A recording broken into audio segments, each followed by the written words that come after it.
Tu viens de nous joindre ici. Ça va bien?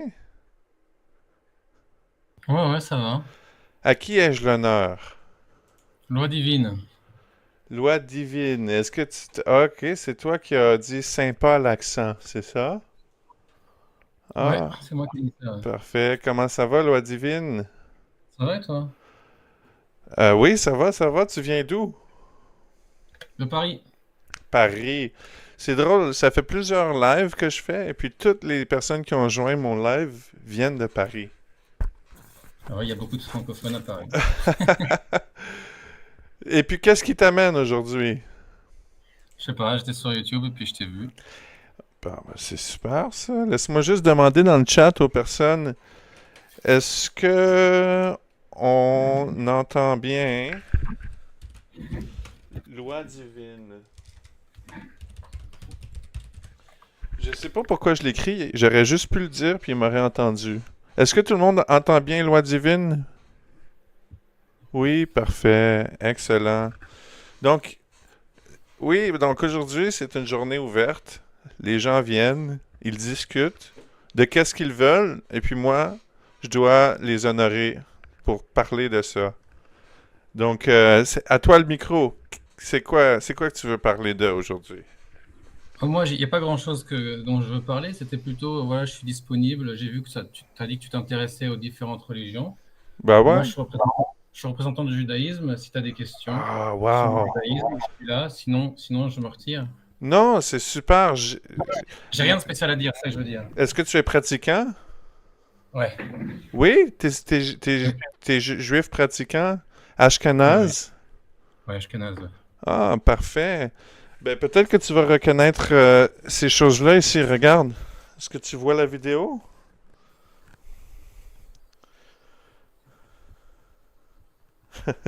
Est-ce que tu vois ces choses-là? Attends, je suis pas en live là, 2 secondes. Ah, 2 secondes. Ouais, d'accord, ouais. Ouais, tu vois les titites? Ouais. Les titiotes? Parfait. Ben, c'est ça. Est-ce que tu peux deviner c'est quoi mes croyances? Non, je devine pas, non. Ah, ok, ok. Ben, c'est correct. C'est pas très, très populaire, on veut dire, ou très, très connu. Dans le fond, moi, je suis un chrétien qui observe la Torah. Ouais. Ouais, c'est bizarre, hein? Ouais, tout à fait. Ouais, ben c'est ça. Moi, dans mes croyances à moi, je suis persuadé que, dans le fond, le christianisme a complètement mal compris les enseignements de Yeshua. Et puis quand ils ont arrêté de garder la Torah, c'était dû à des faux enseignements qui dataient du 1er et 2e siècle par des païens qui s'étaient convertis.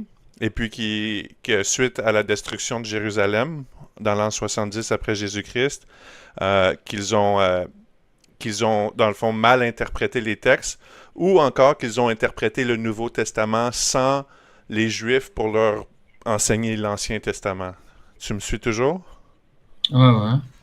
Et puis moi, dans le fond, ma grande mission, dans le fond, autrement dit, c'est comme si moi, je suis le judaïsme, mais sans les traditions rabbiniques. Mhm. Donc, on parle de juste la Torah. Un peu comme les Juifs. Comment ils s'appellent les Juifs qui gardent juste la Torah là, en Israël? Ils s'appellent les Tu veux, Juifs. Hein? tu veux faire allusion aux Karaïtes? Les Karaïtes. Maintenant, Ils sont pas juifs, les Karaïtes. non, ils sont pas juifs? Non, ils se disent des juifs, mais ils sont pas juifs, non. Ah ah. Ah.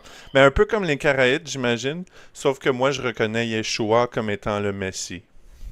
Ouais, Mhm. Bizarre, hein? ouais. Puis, toi, dans le fond, est-ce que, donc, t'es pratiquant, tu vis à Paris. Comment t'aimes ça, vivre à Paris, mon cher? Euh, En fait, je suis de Paris, mais là, je suis actuellement en Israël. Wow! Intéressant. Comment ça se passe en Israël? Moi, j'ai pas vu grand-chose, mais on entend les booms, ouais. Ça Oh! fait vibrer les vitres. Puis comment tu vis tout ça, la guerre, puis est entouré de ces choses-là que nous, on voit aux nouvelles, mais toi, t'es en train de vivre Ouais. ces choses-là en ce moment. Ça dépend comment on prend les choses, tu vois. On reçoit une alerte sur notre téléphone, genre 15 minutes avant que le missile arrive. Tu vois, il y a le Home Front Command, je sais plus comment dire en français, le commandement du front qui nous envoie une alerte sur notre téléphone 10 minutes avant, genre quand le missile est lancé d'Iran. Et puis, genre, 2 ou 3 minutes avant, tu as la sirène de la ville qui commence à sonner. Alors, aujourd'hui, on a des sirènes localisées par quartier. Donc, si ça sonne dans ton quartier, tu sais que c'est dans ton quartier que ça va péter. Et puis, voilà quoi. Mais après, moi, je suis un petit peu comme les Anglais pendant la Seconde Guerre mondiale. Tu vois qu'à force d'entendre les sirènes, ben, ils se bougeaient plus, ils continuaient de faire Oui. le dancing, tout ça. Ils allaient même plus se cacher quand ils entendaient les sirènes, tu vois. Moi j'en suis là. Après, tout le monde ne fait pas comme moi, hein, mais Mhm. moi, je fais plutôt attention. Ben, c'est sûr qu'on devient un petit peu désensibilisé après après être exposé à un certain temps toute chose, hein. Vois-tu, si je peux parler de ma propre expérience, moi, avec la panoplie de nouvelles qu'on reçoit chaque jour sur la guerre, etc., on ne peut que devenir insensible au tout après avoir été bombardé, pas avec des bombes, mais avec des nouvelles de guerre et de rumeurs de guerre. Ouais, Est-ce que, est-ce que tu connais bien ta Torah, mon cher? ouais, ouais. Parfait. Puis tu as aussi, ben peut-être que je vais pouvoir pratiquer mon Mais hébreu avec toi. moi, je fais pas des débats interreligieux, tu vois. J'ai pas l'habitude de faire des débats interreligieux. Moi, mon truc à moi, c'est de lutter contre comment on appelle ça, la déformation de la Torah, qu'on a beaucoup à faire aujourd'hui à cause de différents lobbies. Voilà, c'est tout. Ah, ben c'est super. Moi-même, dans mon église, j'ai enseigné une série de douze enseignements. Ça m'a pris plus qu'un an et demi. Et puis, ça s'appelait les 613, les 613. Et puis après ça, je passais à travers chaque mitzvot de la Torah pour essayer de Mhm. voir comment est-ce qu'on devait l'appliquer aujourd'hui. Donc, moi et toi, peut-être qu'on partage des intérêts similaires. Peut-être. Ou peut-être pas. Peut-être complètement différents. Mais non, je comprends. Écoute, moi, de toute façon, On a un même intérêt pour un texte ancien que l'on estime tous les deux venir de Dieu. ben oui, absolument. Absolument. Je crois que la Torah, c'est définitivement les paroles de Dieu. Oui, tout à fait. Et puis, OK, pas pire. Et puis, tu connais aussi les prophètes, les Un petit Nevim. peu, ouais, un petit peu. Parfait. Et en passant, toi, est-ce que tu parles hébreu aussi? Ouais. Ah, Shmi Frédéric. Shalom, Naïm Meod. Tu vois, moi, אני לא אגיד את שמי, אני אנונימי פה. Anilo, ah, je ne suis pas. Ensuite, j'ai pas compris qu'est-ce que tu as dit. Je ne vais pas te dire mon nom, je suis sur Internet, je suis anonyme. Ok, ok. Tu vois, moi, mon hébreu est tellement pauvre que je connais les mots, mais j'ai tellement pas la capacité de le pratiquer que je vais avoir beaucoup de difficultés dans une conversation hébreuse, mais je connais les mots. Donc, par écrit, je suis beaucoup mieux que je le suis par parler. Parce que dans mon pays, au Canada, j'ai absolument aucune opportunité de parler hébreu. Ouais. Ok, ok. Euh, et puis, non, je comprends que t'es pas t'as pas le but de venir faire un débat, ça, je comprends ça, c'est sûr et certain. Mais je te remercie pour avoir joint le stream, le live. Est-ce que t'as déjà lu Isaïe? Ouais, ouais. Parfait. Et puis, est-ce que tu as déjà parlé à un juif messianique? Euh, je comprends que tu les appelles comme ça. Moi, je les vois pas comme des juifs, hein. Mais moi, disons que j'ai pas trop d'intérêt à discuter avec ces gens-là dont le but c'est de me convertir. Moi, je suis pas convertissable Mhm. et je cherche pas non plus eux, ils ont leur façon de voir. Nous, on a notre façon de voir. que chacun garde ses moutons et tout le monde sera bien logé. C'est ma Oui, façon de voir. absolument. Puis écoute, tu les vois pas comme des Juifs, ceux qui croient en Yeshua comme étant le Messie. Mais être juif, si je me trompe pas, c'est pas une religion, c'est une descendance, n'est-ce pas? Ah non, absolument pas. Ah oui, en moitié, c'est-à-dire tu as à moitié raison. Parfait. C'est-à-dire c'est effectivement les descendants de Jacob, mais en vérité, tout le monde a la possibilité de se convertir. À vrai dire, c'est Donc c'est pas, il n'y a pas de gène, les il y a pas de gène juif. la descendance de Judas Benjamin, n'est-ce pas? Oui, si tu veux, enfin c'est plutôt la descendance de Jacob. La vérité, c'est que toutes les tribus se sont rattachées après à la tribu de Juda, et donc tout le peuple juif se fait appeler finalement Juda. Mais n'est-ce pas que, si je me trompe, puis corrige-moi s'il te plaît, parce que bien sûr, tu es dans la position de me corriger sur ces choses-là, moi n'étant qu'un goy, et toi étant ethniquement juif, euh, est-ce que les 10 tribus d'Israël ont...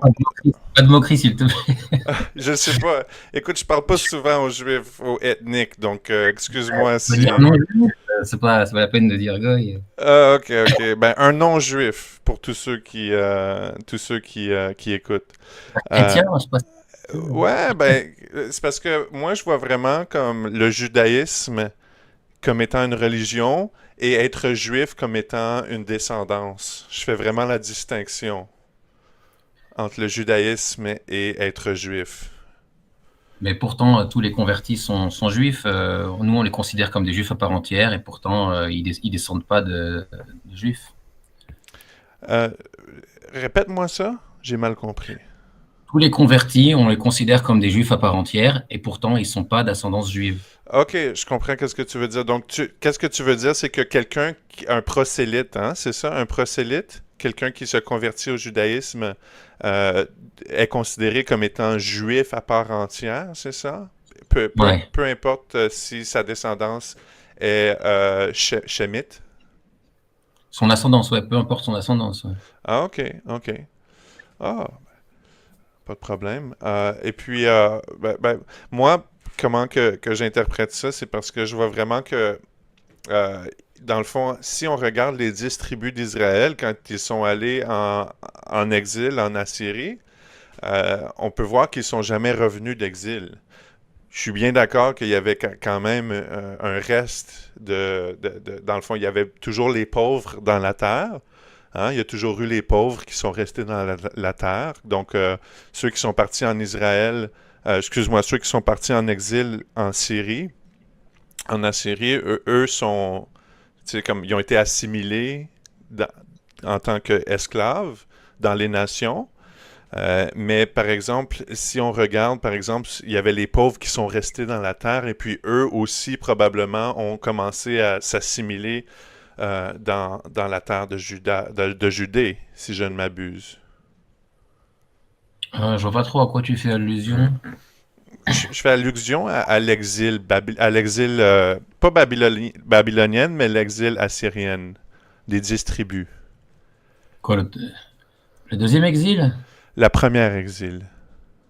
Il me semble que le prophète Jérémie est allé récupérer les tribus et les ramener. Non? Mais c'est pas ma spécialité là. Tu me Ouais? prends au dépourvu. Ok, ben, laisse-moi te dire dans le fond, parce que je connais très bien la Torah, ben, les prophètes, je veux dire, parce que ça, c'est dans les prophètes. Et puis, Ouais. à vrai dire, euh, la première exil, qu'est-ce qui a eu lieu? C'est que les Assyriens les Assyriens sont venus puis ont capturé Israël. Ils ont capturé les 10 tribus du nord. Et puis après ça, les deux tribus du sud, donc on parle de Benjamin et Juda, eux ont continué à exister jusqu'à temps qu'ils aient été pris en exil. Et puis ils ont été en exil après les 10 tribus du nord. Donc les 10 tribus du nord, que eux étaient appelés Éphraïm ou Israël, eux ne sont jamais revenus d'exil. Ah, ok. D'accord? Donc, ils ont été assimilés dans les nations. Maintenant, qu'est-ce que j'essaie de dire, c'est que il y a bel et bien eu un reste. Donc, il y a bel et bien eu les pauvres. Les pauvres, c'est comme les fermiers, etc. Eux n'ont pas été capturés. Eux n'ont pas été amenés en exil. Eux ont continué à habiter la terre d'Israël. Tu vois ce que je veux dire? Donc, eux, un reste de gens pauvres, éventuellement, se sont assimilés dans Juda aussi. Mais Juda aussi, par exemple, est parti en exil pas longtemps après à Babylone. Et puis les pauvres aussi de Juda ont resté dans la terre. Ça dit, si je me trompe pas, je pourrais te le nommer si je tape sur mon clavier, mais je pourrais te nommer que dans la Torah ou dans les prophètes, ça dit que les pauvres ne partiront jamais de la terre. Est-ce que tu sais de quoi je parle?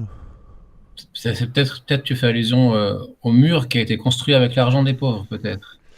Bon, je vais te dire tout de suite c'est où parce que je sais que je vais te le dire si tu me donnes 2 secondes. C'est vrai que ça t'écrit que le mur du mont du Temple, qui a été construit avec l'argent des pauvres, celui-là ne sera jamais détruit. C'est ce qu'on appelle aujourd'hui Ça, c'est dans le mur Néhémie, hein, c'est ça? Néhémia. Ouais, c'est ça.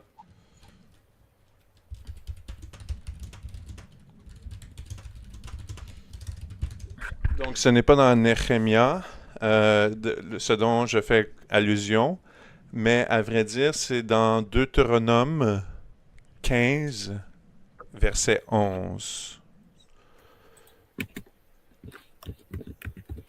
Si je ne m'abuse, ok? J'espère que je me trompe pas, mais c'est dans la Torah, ok? Donc, c'est ça, ça fait Deutéronome 15, verset 11, puis c'est une prophétie. Il y aura toujours des pauvres sur la terre, même après la libération. Ouais, là, on parle du temps post-messianique, il y aura toujours des pauvres, ok. Ben, à vrai dire, si on regarde dans le contexte, euh, ça fait juste parler de la terre promise. Mhm. OK? Parce que ça, c'est Deutéronome, c'est juste avant que les Israélites traversent la mer pour aller dans la terre promise.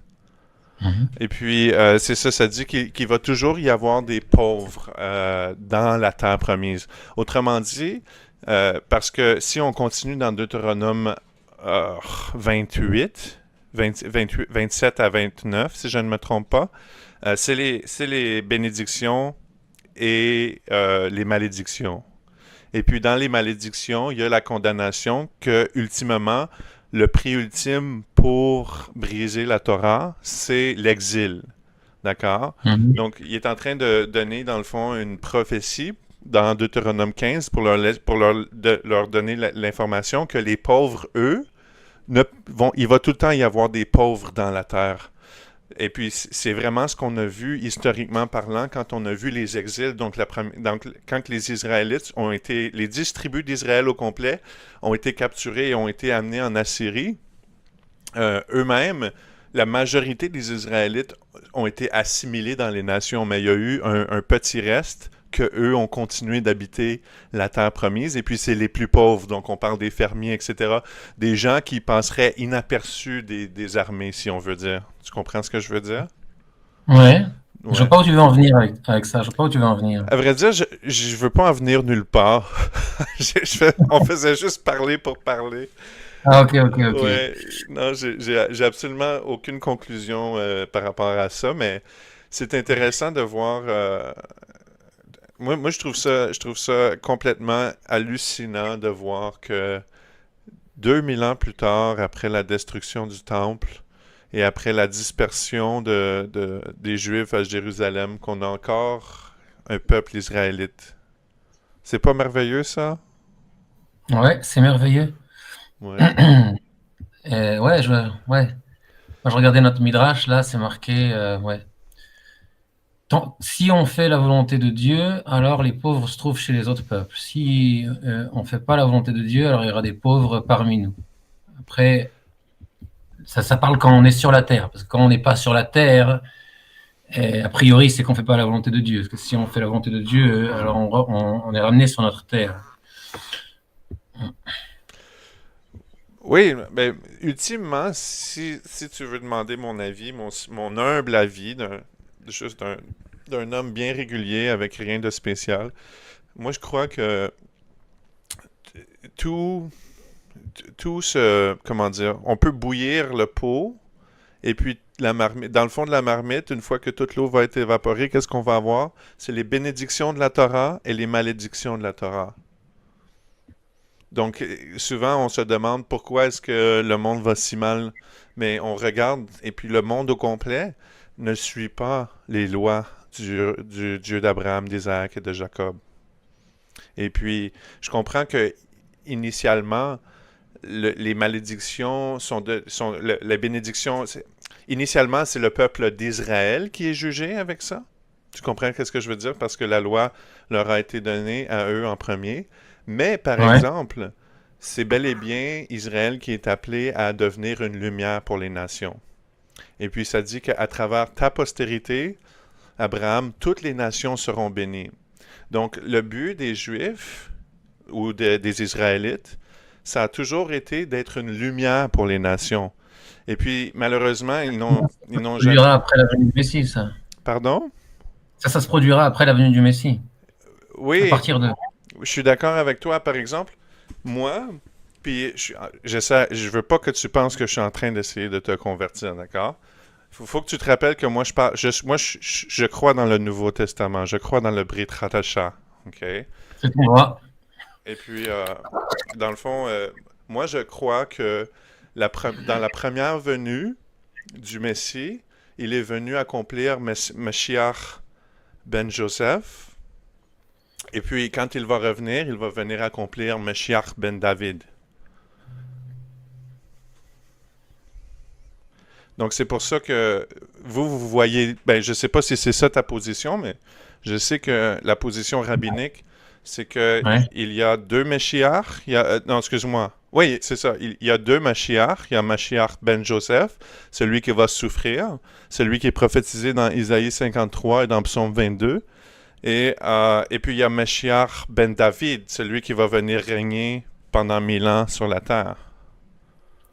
Ça, c'est des traditions qui sont un petit peu obscures, qui n'ont pas vraiment de source claire. Et comme l'a écrit Maïmonide dans son livre, tous les événements qui sont en rapport avec la venue du Messie, il y a des choses qui sont relatées dans le Talmud, mais en vérité, personne ne sait exactement comment ça va se passer jusqu'à ce que ça se passe. C'est vrai qu'il y avait une tradition de Messie, mais d'après ce que moi j'ai compris, c'est que tout ça, c'était si jamais la délivrance devait se produire dans un temps antérieur. Mais aujourd'hui qu'on a passé déjà toutes les dates, les deux seront unifiés dans une même personne.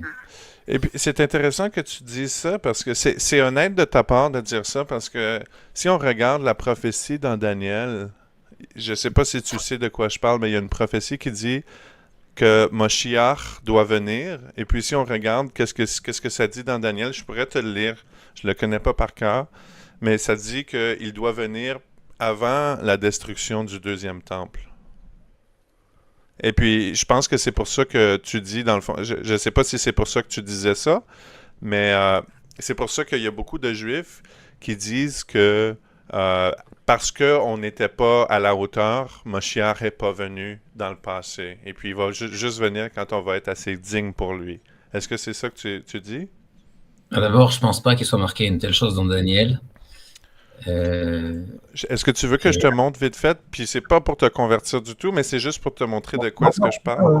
non, je suis prêt à discuter, il n'y a pas de problème. Ce que je te dis, c'est que je suis pas, c'est pas mon habitude de faire des débats et j'ai pas de problème à te répondre à tes questions que tu as. Ok. C'est juste que moi, voilà, il faut le savoir à l'avance, je suis pas convertissable. C'est correct. De toute façon, moi personnellement, tu vois, t'es un invité sur mon live. Qu'est-ce que j'ai à gagner que de te convaincre, moi personnellement? C'est pas comme si je vais me réveiller demain un millionnaire parce que j'ai converti un juif. Ça n'a aucun rapport. Moi, personnellement, la seule chose que j'aime, c'est que les gens, c'est premièrement d'avoir des conversations intelligentes. Et puis, qu'est-ce que j'apprécie beaucoup? J'aime beaucoup mieux parler avec un juif qu'un athée ou un musulman. Pourquoi? Parce que on partage la Torah. Comme moi aussi, je crois que la Torah, elle doit encore être observée aujourd'hui. Et je crois qu'elle est une bénédiction pour ceux qui l'observent. C'est mon opinion. Puis je sais que toi aussi, tu penses la même chose. Ouais.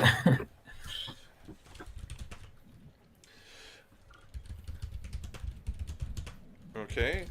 Donc, si tu veux te diriger, c'est dans le livre de Daniel, puis c'est le chapitre 9. Et c'est près du verset 26, d'accord? Ouais.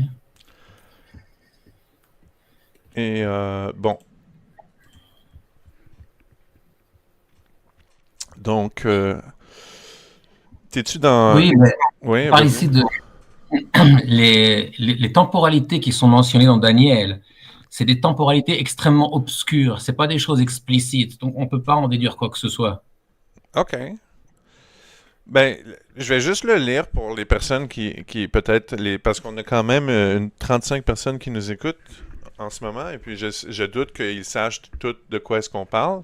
Donc, je vais le mettre sur l'écran pour qu'ils voient de quoi est-ce qu'on parle. Puis je vais leur lire juste pour qu'ils puissent suivre avec nous. Donc, voyez-vous, c'est le verset 28, 26, c'est dans Daniel 9. Je vais le lire ici.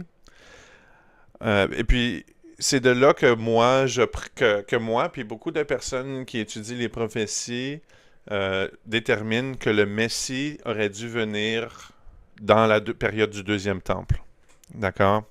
Donc, ça dit, après les 62 semaines, un oin, donc le mot en hébreu c'est Moshiach, donc de où on retient le mot le Messie. Un Moshiach sera retranché et il n'aura pas de successeur. Le peuple d'un chef qui viendra détruira la ville et le sanctuaire, et sa fin arrivera comme par une inondation. Il est arrêté que les dévastateurs dureront jusqu'au terme de la guerre. Bon, j'avoue que Daniel, c'est quand même codé. Donc, je vais pas construire mon temple là-dessus. En parlant du temple, qu'est-ce que tu penses, toi, du temple? J'aimerais tellement ça avoir ta perspective. Est-ce que c'est quelque chose... J'ai entendu dire qu'en Israël, c'est pas un sujet qui passionne les Juifs tant que ça. Si tu veux, il y a des commandements qu'on peut accomplir et des commandements qu'on peut pas accomplir. On se concentre sur ceux qu'on peut Je accomplir. suis d'accord. En absence de temple, il n'y a pas lieu d'accomplir les commandements du temple. Donc, Mhm. tout simplement, on fait de notre mieux pour accomplir les autres. Quand il y aura le temple, ben, on accomplira ceux du temple. Un peu comme Daniel quand il était à Babylone. Je sais pas ce que tu veux dire par là. Ben, tu sais, Daniel, le prophète Daniel, Ouais. quand il était en exil à Babylone, lui-même ne voulait pas manger les délicatesses du roi parce qu'il continuait à garder la Torah. Ouais. Tu vois? Donc, c'est pas parce qu'il était. C'est pas parce qu'il était plus à Jérusalem puis que le temple il était plus là euh, qu'il arrêtait de garder la Torah. Voilà, exactement. Et- Bon, ben, c'est un peu comme l'histoire du divorce. Quand un homme veut divorcer sa femme, il doit lui écrire un document. Ben, c'est un des commandements de la Torah. ouais. Mais en l'absence de volonté de divorcer, ben, il n'y a pas lieu de faire ce commandement-là. Et tu vois ce que je veux dire? Il y a des fois où ça dépend de l'opportunité d'accomplir le commandement. S'il n'y a pas l'opportunité, ben, c'est pas grave si on l'accomplit pas.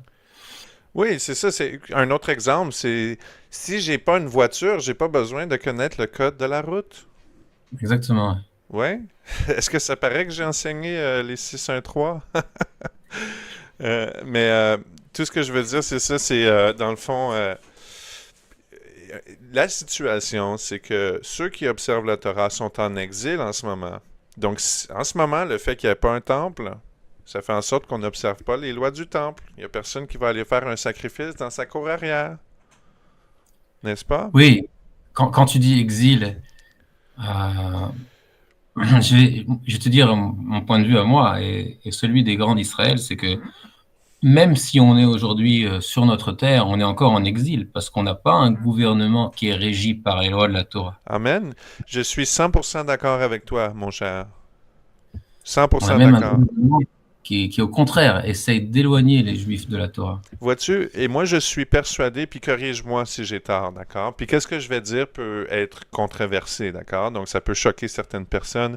J'espère que toi ça va pas te choquer, j'en doute bien, à vrai dire. Mais moi, je suis persuadé que le gouvernement en Israël en ce moment, c'est pas des vrais juifs. C'est un juif qui se dit juif, mais qui ne l'est pas vraiment, et puis que que eux, dans le fond, et ça clique, ça gagne, peu importe les personnes au pouvoir là, qui prennent les décisions avec lui, ça, c'est des gens qui cultivent l'antisémisme mondialement. Et ensuite, c'est des personnes, des bons juifs qui sont dévoués dans leurs croyances, etc. Puis c'est tous eux qui récoltent le fruit de leurs mauvaises actions. Est-ce que tu es d'accord avec moi là-dessus ou est-ce que je suis dans le champ? Ouais, t'as saisi quelque chose, ouais, je crois, ici. Ah ah. Effectivement, le gouvernement d'Israël est un gouvernement séculier. Il a été fondé par des juifs qui cherchaient à détruire le judaïsme et à rendre le peuple juif un peuple comme les autres afin d'être accepté. Euh, Effectivement, aujourd'hui, le gouvernement lutte pour essayer de séculariser les juifs pratiquants au maximum. Et c'est pour ça qu'il y a plein de non-juifs qui ne comprennent rien quand ils voient ce qui se passe en Israël, les orthodoxes qui luttent contre la police, qui veulent pas aller à l'armée, etc. Ils comprennent pas ce qui se passe. En Mhm. vérité, ils comprennent pas non plus quand des orthodoxes disent à des agents du gouvernement, sales sionistes et tout ça. Mais il faut comprendre que quand un orthodoxe utilise le mot sioniste, il ne pense pas à la même définition que quand un non-juif utilise le mot sioniste ou alors un juif un petit peu sécularisé. Mhm. Pour la définition communément admise dans le monde de sioniste, c'est aujourd'hui, ils ont comment on appelle ça, redonné un blason qui est le droit des juifs à vivre sur leur terre. Et là-dessus, bah, tout le monde est d'accord, c'est pas ça la question. Mais quand on fait allusion, nous, au sionisme, on parle au mouvement qui a été créé Le à la fin des sionisme années... politique. Sionisme politique qui a été créé à la fin des années 1800, début des années 1900.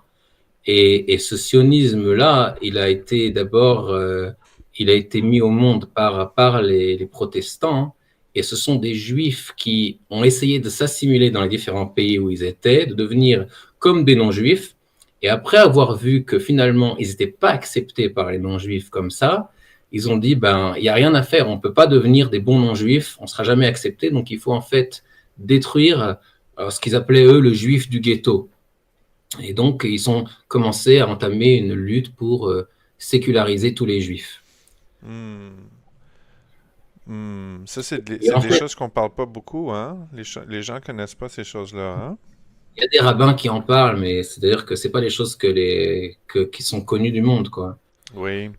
Puis, si je ne m'abuse aussi, après la Deuxième Guerre mondiale, les Rothschild, qui sont une famille juive, entre guillemets, je veux dire juive, euh, une des plus riches du monde, ont aussi contribué à la fondation du, du pays.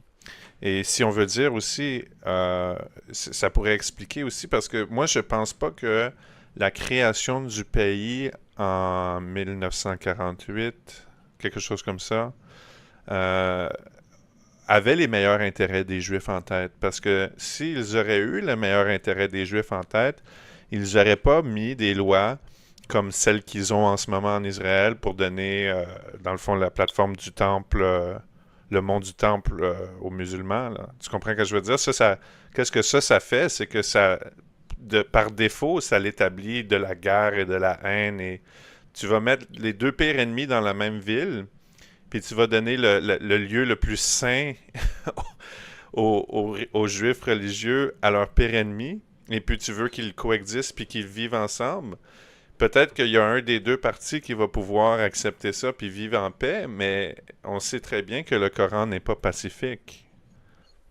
En fait, sur le principe, tu as raison, mais l'exemple est un mauvais exemple. Parce que, Dis-moi. au contraire, l'histoire du mont du Temple, c'est pas seulement un statu quo entre l'État d'Israël ou les Juifs et les musulmans, mais c'est un statu quo aussi avec le monde orthodoxe en Israël, puisque nous, on a l'interdiction de monter sur le mont du Temple en état d'impureté, et aujourd'hui, on est tous impurs étant donné qu'on n'a pas la cendre de vache rousse, etc. Mais j'ai Et entendu donc, dire que vous l'avez maintenant. il y a des vaches rousses qui sont Non. entretenus. Il y a eu une vache rousse qui a été sacrifiée très récemment, là. J'oublie la date exacte. Et puis, l'Institut du Temple disait on dit que c'était une pratique, mais la personne qui a fourni la vache rousse, donc il vient du Texas, cette personne-là était présente et elle-même, elle dit que c'était une vache légitime. Et aussi, excuse-moi, le prêtre qui était présent, qui faisait la pratique, lui aussi dit qu'elle était cachère. Oui, je sais pas comment on peut faire ça. Je savais qu'il y avait un monsieur chrétien du Texas qui avait gardé ses vaches rousses sans les faire travailler justement pour les vendre. Et puis finalement, ils sont venus effectivement les lui acheter. Elles sont entretenues ici en Israël. J'étais pas au courant qu'il y avait eu un sacrifice, mais je sais pas comment on peut faire un sacrifice de vaches rousses, À Shiloh. étant donné que les Kohanim, les prêtres aujourd'hui, ils sont prêtres par présomption et ils n'ont pas comment on appelle ça, d'arbre généalogique Ah ah! Là, tu remontant. parles. Là, j'aime ton raisonnement. C'est le même raisonnement que moi. Moi aussi, je me demande comment est-ce qu'on peut prouver que les Kohanim en ce moment sont légitimes. C'est quelque chose qu'on peut pas littéralement Alors faire.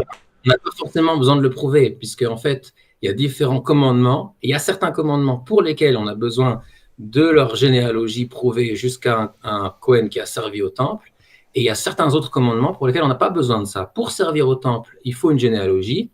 Mais pour accomplir d'autres commandements comme le rachat du premier-né, etc., ou maintenant faire la bénédiction des Kohanim à la synagogue, il n'y a pas besoin d'avoir une généalogie. Il suffit d'avoir une présomption que son père était Kohen avant lui. Ça suffit. Est-ce que pour commencer, parce que tu sais qu'on n'a pas besoin du temple pour commencer les sacrifices quotidiens, hein? Est-ce que tu étais au Euh, courant? je n'étais pas au courant, non, j'ai pas vraiment Ok. approfondi cette Mais question-là. si tu... Mais ce que je peux dire, c'est qu'il y a des gens qui sont assez zélés et qui sont pressés de revenir à la pratique du temple et la Ouais. construction du temple, etc., qui veulent absolument remonter sur le nom du temple aujourd'hui. Mhm. Et ces gens-là mettent la charrue avant les bœufs, si tu me passes l'expression.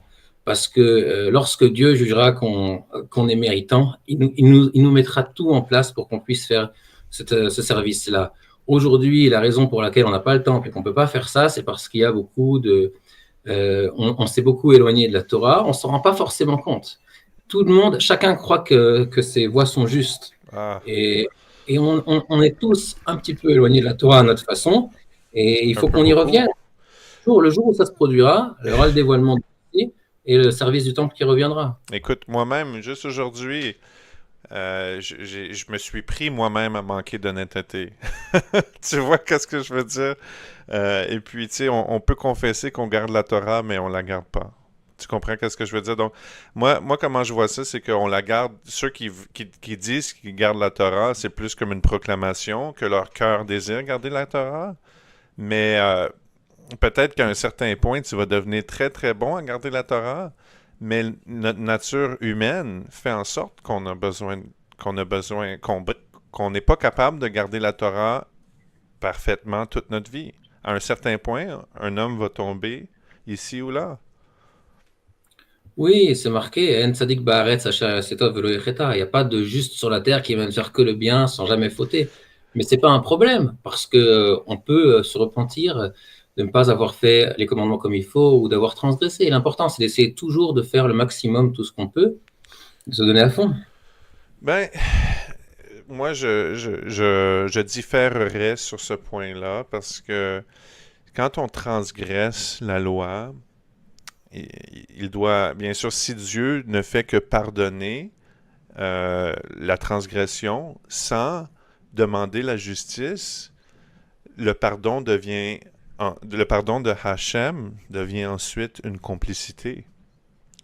C'est pour ça qu'il doit y avoir un sacrifice. Parce que s'il n'y a pas de sacrifice pour le péché, personne n'a payé le prix du péché de la transgression.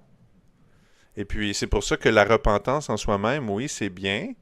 À vrai dire, c'est requis. C'est absolument requis. Ça fait partie de l'équation. Mais si on n'a que la repentance et non le sacrifice, on ne peut pas dire que nos péchés sont expiés. Et puis, c'est pour ça qu'on a le Yom Kippour. et tout le système sacrificiel. Mais ça, c'est mon point de vue à moi. Mais ceci... Oui, mon point de vue à moi, c'est que les sacrifices, quand ça fonctionne, c'est effectivement un moyen d'obtenir l'expiation des fautes vitesse lumière. Ouais. Mais ça ne change pas qu'en leur absence, il y a quand même un système. La repentance, ça dépend à quel point on se repentit. Il y a plusieurs degrés de pardon aussi pour Dieu. Et puis il y a aussi d'autres moyens de payer ses fautes que d'amener des sacrifices. Donc, toi, comme étant... parce qu'en ce moment, c'est sûr qu'on parle de choses intéressantes, vois-tu, mais c'est pas à chaque jour que je parle à un juif, bien sûr un juif français, mais qui est en Israël en ce moment. Et puis, le fait que tu es en Israël, tu es exposé à beaucoup de choses qui sont intéressantes, d'accord? Pour moi, je veux savoir. Donc, quand ça vient au temple lui-même, donc, qu'est-ce que tu as dit jusqu'à maintenant? Tu as dit que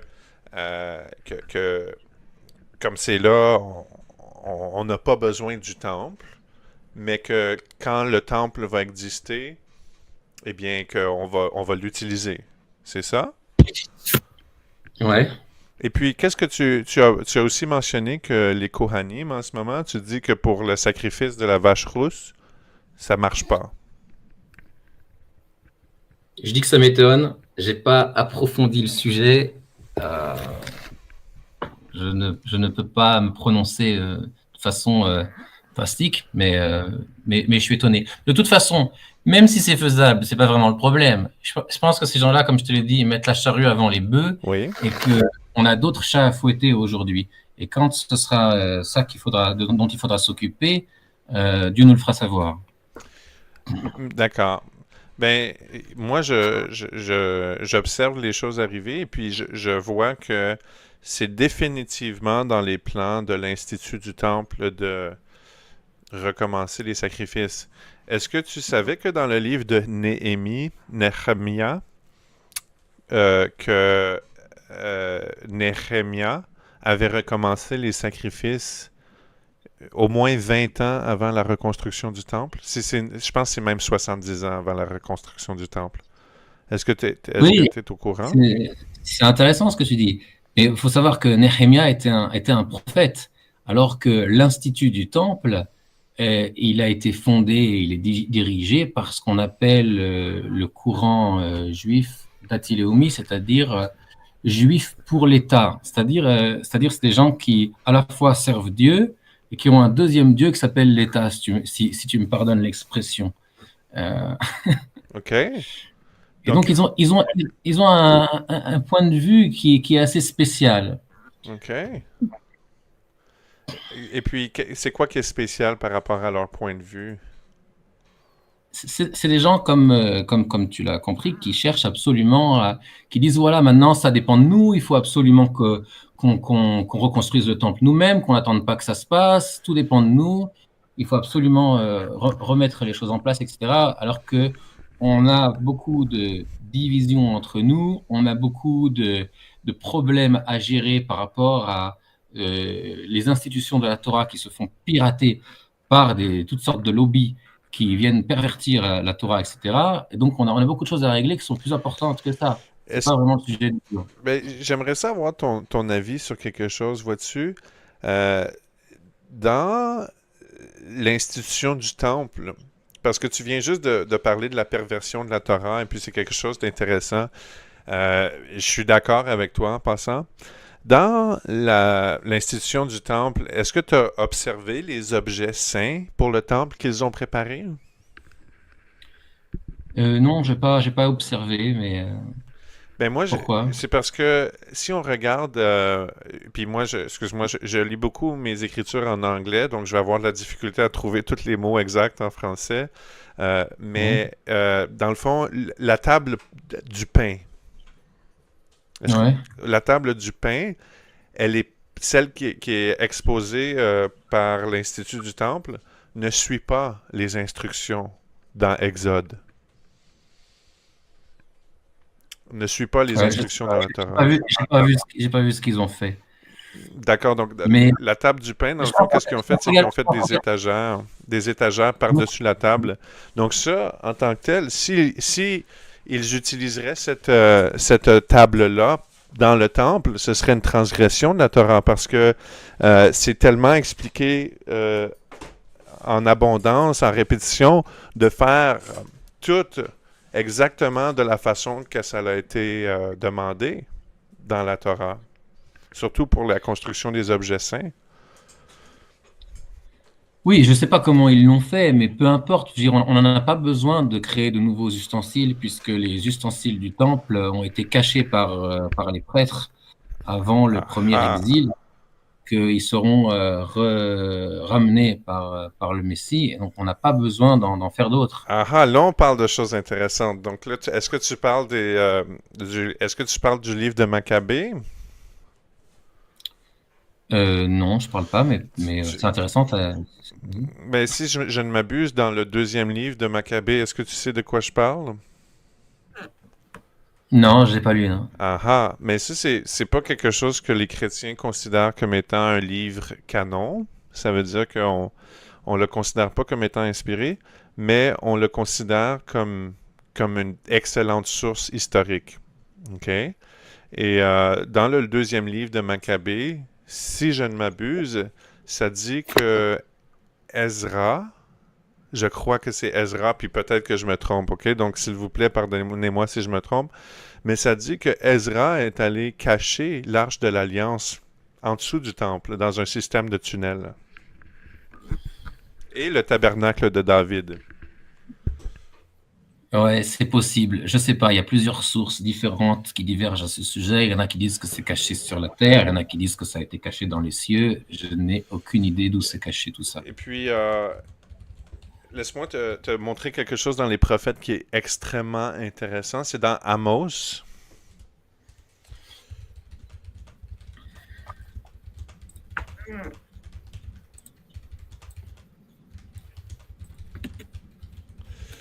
Donc, c'est dans le livre de Amos et ça dit que dans Amos 9, 11, d'accord? Et ça dit que, et puis je vais le mettre sur l'écran pour les gens parce que bien sûr je veux qu'ils suivent avec moi. Tu veux que je lise en hébreu? Ben vas-y fort s'il te plaît, lis-le en hébreu. ביום ההוא אקים את סוכת דוד הנופלת, וגדרתי את פרציהן, והריסותיו אקים, ובניתיה כימי עולם. Ouais. Amen. Quel beau langage, hein? Moi j'aime tellement l'hébreu. Et Sukkot, ça dit Sukkot, j'ai entendu Sukkot. Sukkah. Ouais, Sukkah. Souka. Ouais, c'est ça. Donc ça, c'est le tabernacle, hein? C'est la tente. En ce temps-là, donc c'est Amos 9, 11, en ce temps-là, je relèverai de sa chute la maison de David. À vrai dire, c'est une mauvaise traduction, ok? Donc, je relèverai de sa chute la tente de David. J'en réparerai les brèches et je redresserai les ruines et je la rebâtisserai comme autrefois. Qu'est-ce que ça, c'est? C'est, à vrai dire, c'est la tente de David. Et puis, qu'est-ce qui a été dit dans Maccabée, 2 Maccabée, le deuxième livre de Maccabée, c'est que le prophète Ezra, puis j'espère que je me trompe pas quand que je dis Ezra, parce que sinon j'ai l'air fou, mais que le prophète Ezra, dans le fond, avant que les Grecs envahissent le temple dans les révoltes maccabéennes, que le prophète Ezra aurait été dans un souterrain en dessous du temple et aurait caché l'Arche de l'Alliance et aurait caché le tabernacle de David et les objets saints et aurait scellé la porte. Oui, j'entends. Moi, j'ai une autre source qui s'appelle le traité des objets du temple. Et là-bas, c'est marqué que c'est un autre prophète, je me souviens plus qui a caché les choses en les transmettant à un ange. Donc, C'est quoi que tu lis, toi? il y a un traité, il y a des petits traités, il y a un petit traité qui s'appelle le traité des objets du temple, qui n'est pas connu. Et puis, je m'excuse, depuis tantôt, j'ai l'air d'un fou. C'est Jérémie. C'est pas Ezra, c'est Jérémie, le prophète Jérémie, qui aurait été en dessous du temple pour la cacher. Puis aussi, OK, puis c'est dans 2 Maccabées 2, 4 à 8. Ouais. Ouais. Et on ne sait pas, mais c'est pas vraiment important. Pour nous, les Juifs, c'est pas vraiment important où se trouvent les objets du temple. Le moment venu, Dieu les dévoilera et c'est tout. On a vraiment, c'est vraiment pas une préoccupation pour nous. Ben, j'espère que tu as raison parce que j'espère que l'Institut du Temple ne compte pas utiliser les objets qu'ils ont mis à la vue de tout le monde. J'espère que c'est juste un divertissement ou, dans le fond, est-ce que c'est pas vraiment ça qu'ils essaient d'utiliser parce qu'en ce moment, ils suivent pas nécessairement les directives trouvées dans la Bible. Ouais, je sais pas ce que tu veux dire par là parce que j'ai ni vu ni je sais à quoi tu fais référence. Ouais, je comprends, je comprends. Mais c'est pas grave.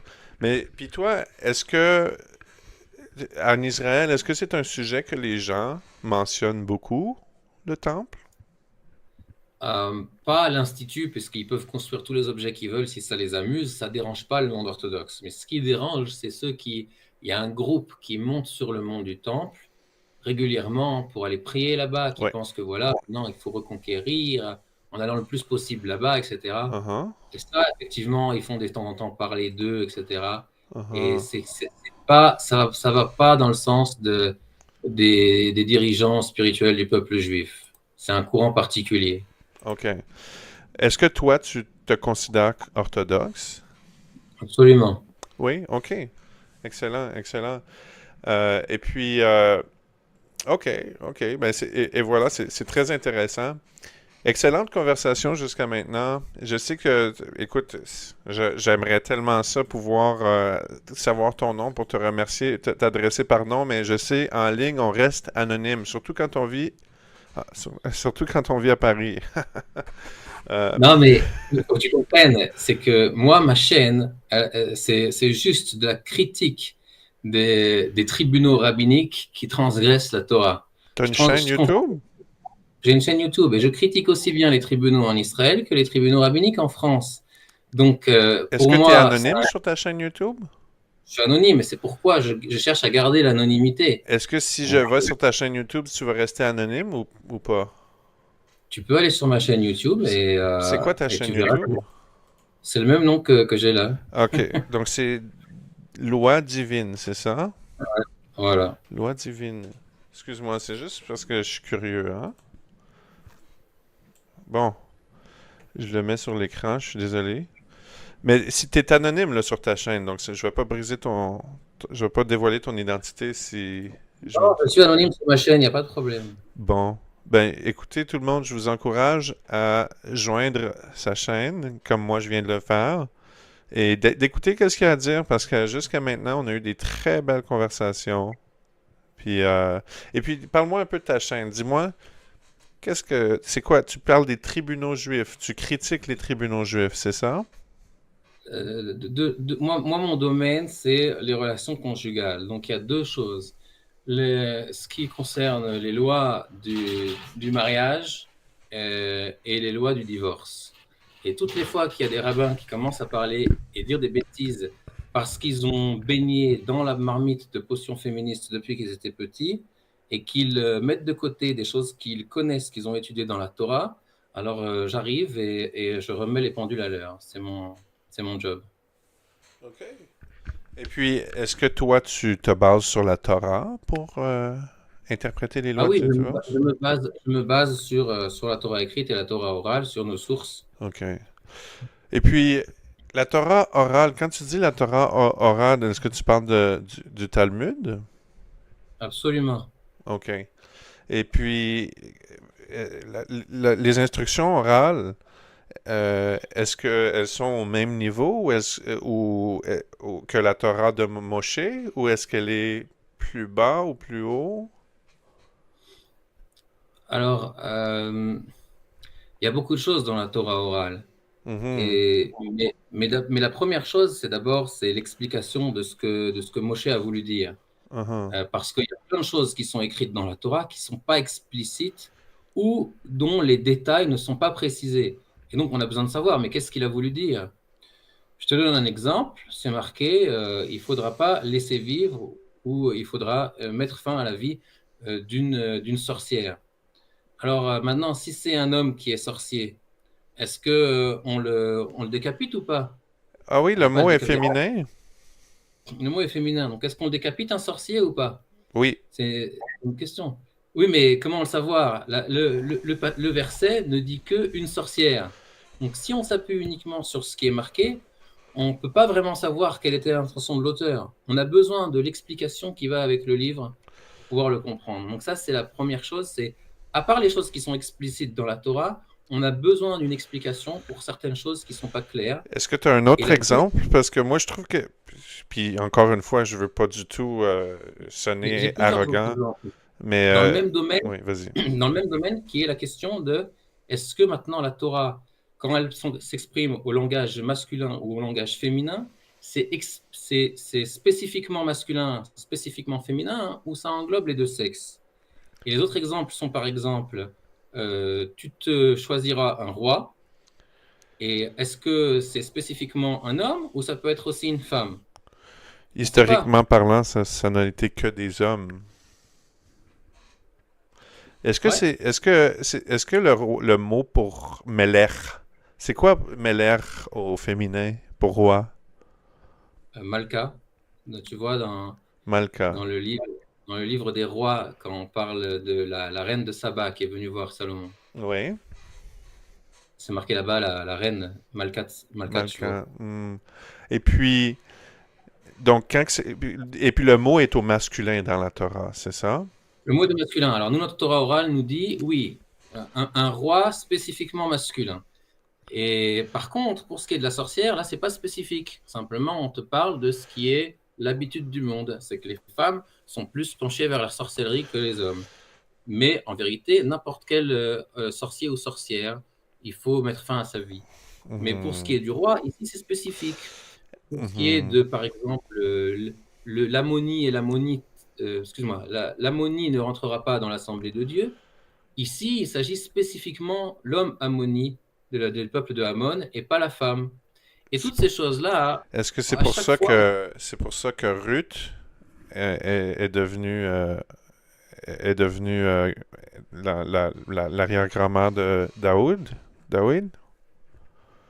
tout à fait. La question s'est posée quand le roi Shaoul a vu maintenant, je suis obligé d'accomplir ma promesse de marier ma fille à David. Et donc, il s'est dit, mais au fait, je te connais pas, t'es qui au fait? Ouais, c'était son écuyer, son chanteur personnel. Il a mené ses armées à la guerre, il a accompli la condition pour marier sa fille. Et puis, quand arrive le moment de le faire, tout d'un coup, mais je te connais pas. En fait, ta grand-mère, c'était une non-juive, t'es pas juif, toi, en fait. Et donc, ils se sont posé la question dans la maison d'études, est-ce que quand la Torah dit l'ammonie ne rentrera pas dans l'assemblée de Dieu, c'est spécifiquement un homme ou c'est également une femme? Savoir, est-ce que la grand-mère de roi David, elle est juive ou est-ce que sa conversion ne vaut rien?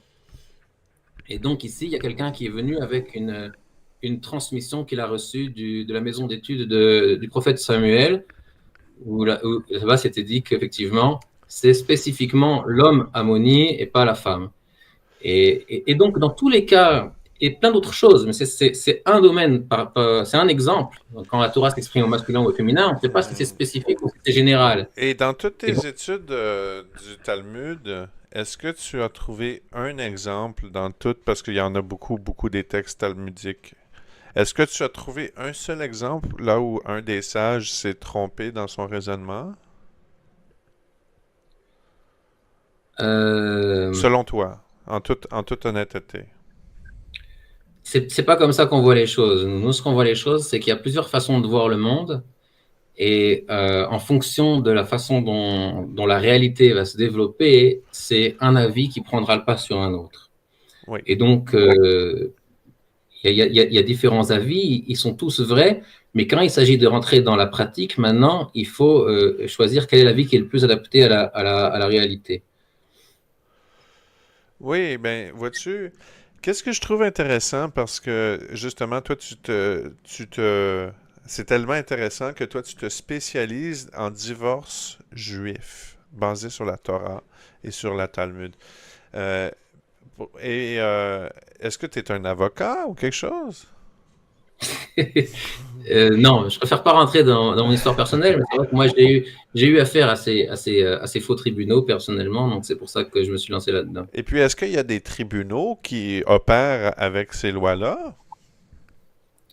Ah oui, il y a toujours dans le monde entier des tribunaux juifs. Ah Le oui. problème, le problème, c'est qu'aujourd'hui, ils ont tous, en grande majorité, ils ont abandonné les lois de la Torah pour faire un mélange, un semblant de Torah où en fait, ce sont les lois du pays qui sont accomplies et ils abandonnent les lois de la Torah. Et ça crée beaucoup de problèmes parce qu'il faut comprendre que quand un homme et une femme ne sont pas divorcés correctement, la femme est considérée toujours comme mariée et les enfants qu'elle va engendrer seront des bâtards. Hmm. Est-ce que avec la loi divine du divorce, est-ce que tu es au courant que Israël a été divorcé de l'alliance mosaïque? Ouais, ça comment on appelle ça? C'est des paraboles. Obscur encore? La relation entre Ah, Dieu, c'est ça. c'est pas à prendre au premier degré, hein. Mais c'est dans Jérémie, si je ne m'abuse. Jérémie 8? Mais c'était une vraie question que les Juifs avaient lors de l'exil de Babylone. Ils sont allés voir le prophète, ils lui ont dit, mais dis-moi, Dieu nous a divorcés, donc maintenant c'est fini, on n'est plus Juifs. Il leur a dit, non, non, ça marche pas comme ça. Mais est-ce que tu sais que ce n'est pas Juda qui a été divorcé, c'est bel et bien Éphraïm, Israël, selon les Ouais, Écritures? mais comme je t'ai dit, tout ça, c'est des paraboles, donc ça change pas le principe qui est mentionné et répété plusieurs fois dans la Torah que Dieu, il ne euh, reviendra pas sur le fait qu'il a choisi le peuple juif, quoi. Mais c'est ça, mais moi je suis totalement d'accord avec toi. Par exemple, même le livre de Osée au complet parle du divorce d'Israël et du fait qu'il veut la remarier. Est-ce que tu le savais, ça?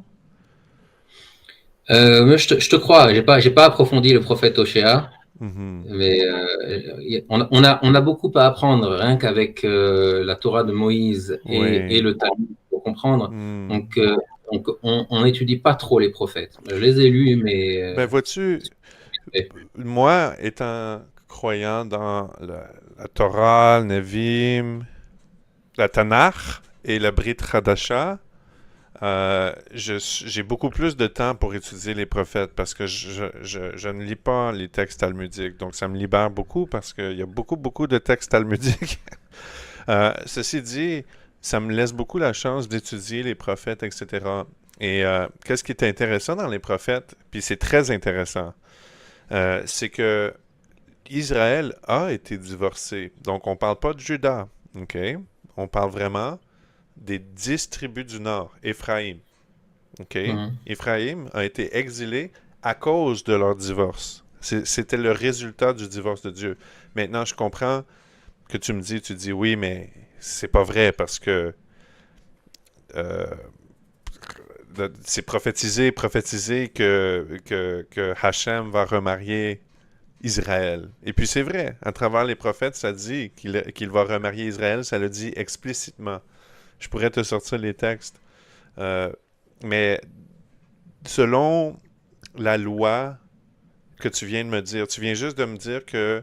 C'est quoi la loi que tu viens juste de me dire avant? Tu m'as dit que la femme reste mariée à l'homme même s'il lui a pas donné un certificat. Répète-moi cette loi-là. Ça s'appelle le document de divorce, ça s'appelle un get. Un Il get, doit oui. être remis de l'homme à sa femme. En fait, le divorce n'existe pas dans la loi juive, c'est seulement la répudiation. Je te parle de la loi de la Torah. Mais depuis 800 ans, il y a eu comment on appelle ça, un amendement que aujourd'hui, même un homme ne peut pas répudier sa femme sans l'accord de la femme. Mais ça reste que elle peut pas le forcer lui à la répudier.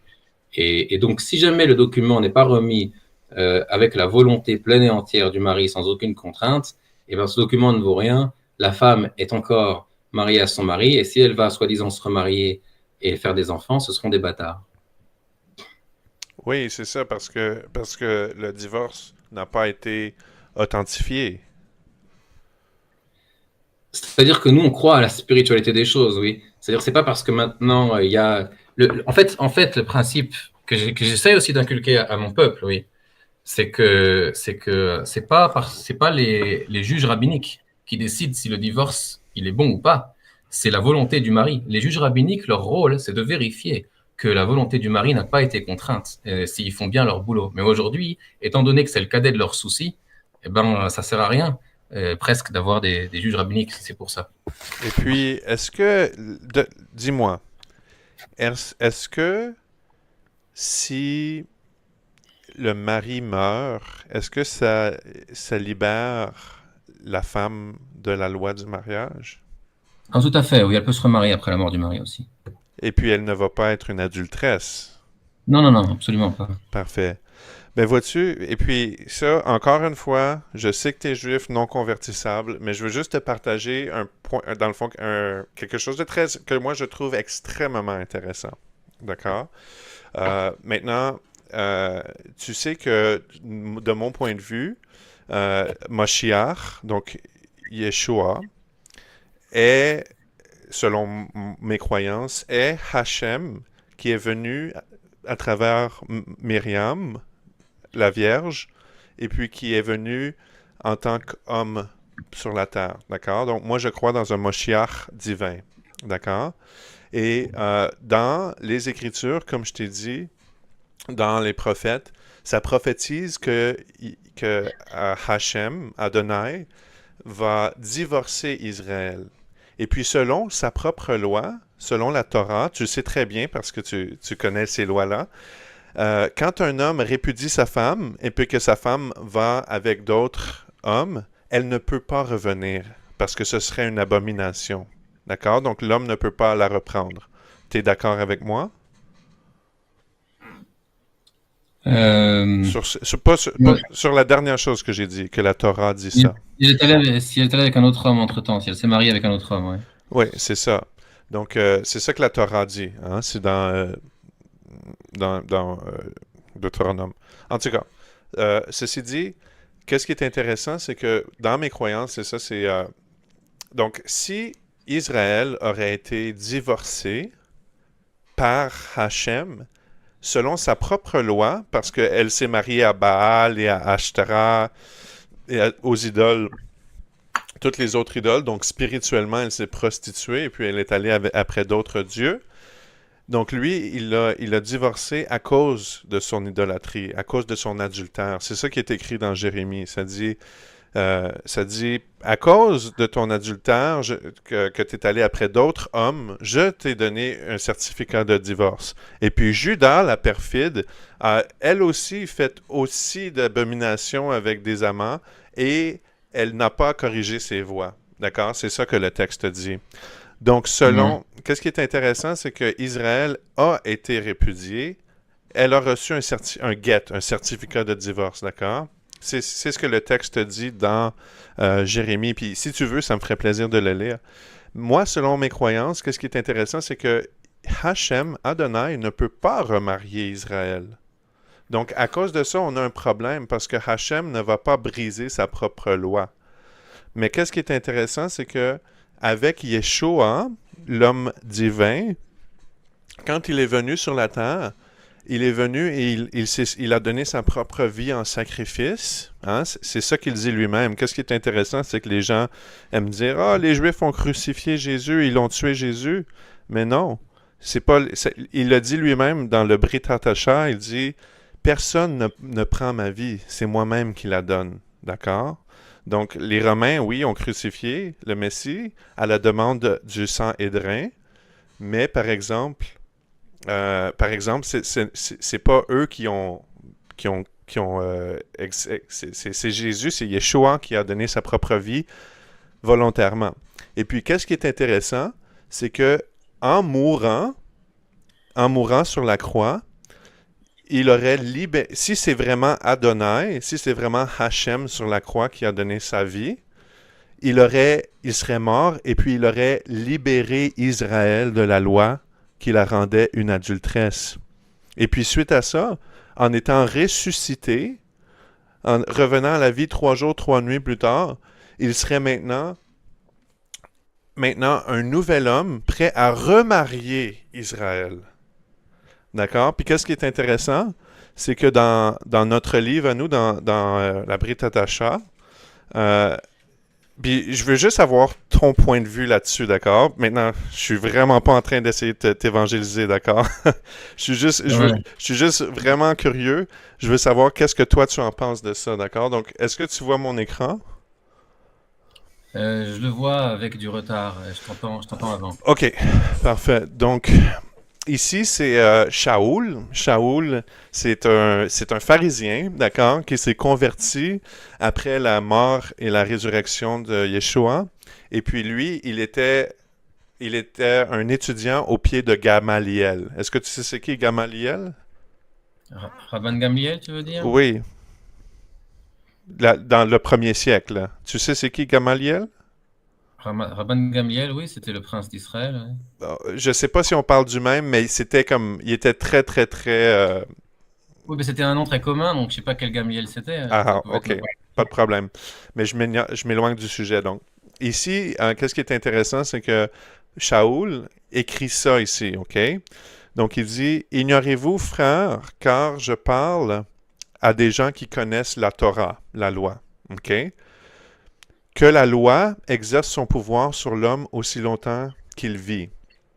Ainsi, une femme mariée est liée par la loi à son mari tant qu'il est vivant. Mais si le mari meurt, elle est dégagée de la loi qui la liait à son mari. Donc ça, c'est exactement de ça ce qu'on venait juste de parler. Et puis, qu'est-ce qui est intéressant, c'est qu'ici, il s'adresse à ceux qui connaissent la loi. Donc, il s'adresse aux Juifs qui connaissent la Torah. D'accord? Et puis il continue, puis il dit, si donc du vivant de son mari, elle devient la femme d'un autre homme, elle sera appelée adultère. Mais si le mari meurt, elle est affranchie de la loi, de sorte qu'elle n'est point adulteresse et en devenant la femme d'un autre. De même, mes frères, vous aussi, vous avez été, par le corps de Mashiach, mis à mort en ce qui concerne la loi. Quelle loi? La loi qui vous rendait adultère. Pour que vous apparteniez à un autre, celui qui est ressuscité des morts, afin que nous portons des fruits pour Dieu. Donc ça, qu'est-ce qui est intéressant, c'est que, puis ça, c'est le mystère, puis ça, c'est quelque chose en pensant que les chrétiens ne comprennent pas du tout. Puis moi, c'est quelque chose qui me fascine énormément, c'est que dans le fond, c'est que Mashiach, si Yeshua est vraiment Mashiach, il serait venu plus que juste pour mourir pour les péchés, mais il serait venu aussi, Hachem, le roi divin, le Mashiach divin, serait venu sur terre, aurait vécu la Torah parfaitement, donc il aurait gardé la Torah parfaitement, et puis suite à ça, il serait mort étant sans péché, il serait mort et en mourant, il aurait libéré Israël de la loi qui la rendait une adultère. Et puis suite à ça, ça fait en sorte que maintenant, Israël peut maintenant se remarier. Et puis, il serait ressuscité suite à ça pour pouvoir être le nouveau mari d'Israël. Et puis, c'est pour ça qu'on parle de Brit Hadasha, qui veut dire nouvelle alliance. Quand on dit nouvelle alliance, c'est une nouvelle alliance de mariage. Parce que tu sais très bien que Moshe, la première alliance, c'était un mariage. Est-ce que tu es au courant de ça? L'alliance mosaïque? Oui, c'est allusionné à un mariage. Exactement. Et puis, c'est pour ça qu'il a donné un certificat de divorce à Israël pour dire « Je ne vais jamais te reprendre. » Puis aussi, qu'est-ce qui est intéressant, c'est que dans l'Ancien Testament, Éphraïm, quand Jacob, donne sa prophétie sur son lit de mort à Éphraïm, et puis qu'il croise ses mains, et puis Joseph, il dit « Qu'est-ce que tu fais? » Tu es en train de te tromper. Et puis Jacob, il dit, non, non, je le sais, je me trompe pas. Je donne la bénédiction du premier-né à Éphraïm. Et puis quand il a prophétisé sur Éphraïm, puis il a dit, tu vas devenir Halamelogoïm, si je me trompe pas. C'est une multitude de nations, c'est ça? Ouais. Et puis, c'est la prophétie qui a été donnée à Éphraïm, c'est qu'il allait devenir une multitude de nations. Et puis, qu'est-ce qui est intéressant, c'est que quand on regarde l'exil assyrien, là où les Israélites sont allés en esclavage en Assyrie et sont jamais revenus officiellement, ils ont été assimilés dans les nations.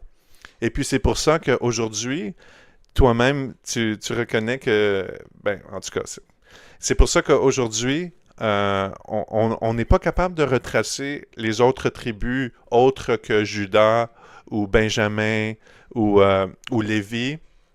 Mais encore là, c'est compliqué de pouvoir les retracer généalogiquement. Et puis moi, comment est-ce que je réconcilie ça? C'est que à travers Moshiach, à travers sa mort, il a libéré Israël, et puis là, sa résurrection, il peut maintenant remarier Israël. Et puis dans le Brit Hadasha, dans la Nouvelle Alliance, tous les, tous les chrétiens, ou les personnes, dans le fond, qui se convertissent au Dieu d'Abraham, d'Isaac, de Jacob, sont invités au mariage de l'agneau. Puis c'est intéressant parce que je sais que tu le sais probablement pas, mais dans le livre, dans la Brit Hadasha, il y a beaucoup, beaucoup de langage de mariage. C'est beaucoup le mariage, le mariage, le mariage. Euh, donc, toi, qu'est-ce que tu penses de ça que je viens de lire dans Romains, le livre de Romains, là, de Shaoul, le pharisien, qui a dit qu'est-ce que j'ai souligné sur l'écran. Qu'est-ce que tu en penses de ça? Est-ce que tu trouves ça bizarre ou dis-sois honnête. Ouais, tu veux ma réponse juste à Romain ou à tout ce que tu as dit concernant le Mashiach qui est Dieu réincarné, etc. Ben, à vrai dire, donne-moi toute ta réponse sans filtre, hein? Il n'y a pas de bobo. OK? Dis-moi, donne-moi ta réponse. Je sais que tu vas probablement trouver que c'est blasphémateur, mais dis-moi, donne-moi ta réponse. Ok, alors comme tu m'as donné ton autorisation, franchement, pour un juif, encore une fois, hein, tu penses que vous avez le droit d'avoir la façon de penser que vous voulez, mais pour un juif, dire que Dieu descend sur terre sous forme humaine, c'est, pardonne-moi l'expression, une aberration. C'est le deuxième commandement où on nous dit maintenant des anges, des animaux, tu feras pas d'image, surtout pas de Dieu. Et puis tout d'un coup, maintenant, voilà, il arrive en forme humaine. Alors c'est la catastrophe. Et pour un juif, c'est vraiment quelque chose qui passe pas. De dire oui, Dieu, il arrive, il prend forme humaine. Mais à part ça, après, il y a encore d'autres questions parce que qu'est-ce qu'il a besoin d'envoyer un Mashiach si en fait c'est lui-même? Il a qu'à faire le sauvetage sans descendre sur terre. Il a qu'à envoyer le secours, le salut divin. Et il peut faire tout ça sans se présenter. Amen. Il est pas, Amen. Je suis donc, d'accord. il y a pas besoin de tout ça. Et Mhm. puis pour ce qui est de le peuple juif qui serait répudié, etc., c'est marqué quand même dans la Torah, dans les prophéties de Bilaam. Donc même si c'était un ennemi d'Israël, les mots qui ont été répétés de lui parce qu'il venait de la bouche de Dieu, c'est Lo ish el v'yichazev, lo ben adam v'yitnecham. Dieu n'est pas un homme pour être déçu de ses décisions. Dieu Mhm. n'est pas un humain pour changer d'avis. Quand il a choisi le peuple juif, c'est pour toujours. Et Mais ça, c'est est-ce la que prophétie de Moïse. est-ce que tu Il y sais, a, il y on a- il y a parle pas pas- du peuple juif, par exemple, on parle vraiment des 10 tribus du Nord. c'est pas un problème. Les distribus peuvent s'assimiler, revenir après sous forme de convertis, il n'y a aucun problème. OK. S'assimiler à Judas. On a le même point de vue là-dessus. Mais vois-tu, je comprends qu'est-ce que tu veux dire que Bilam dit que Dieu n'est pas un homme qui changerait d'avis ou qui mentirait. Et puis c'est excellent. Par exemple, j'aimerais ça que tu adresses plus le fait que est-ce que comme Hachem Adonai, tu sais que son pouvoir est infini, n'est-ce pas? Ouais, mais nous, on prononce pas le nom. Ben, c'est pas son nom. Hachem ou Adonai, c'est pas son nom, tu sais.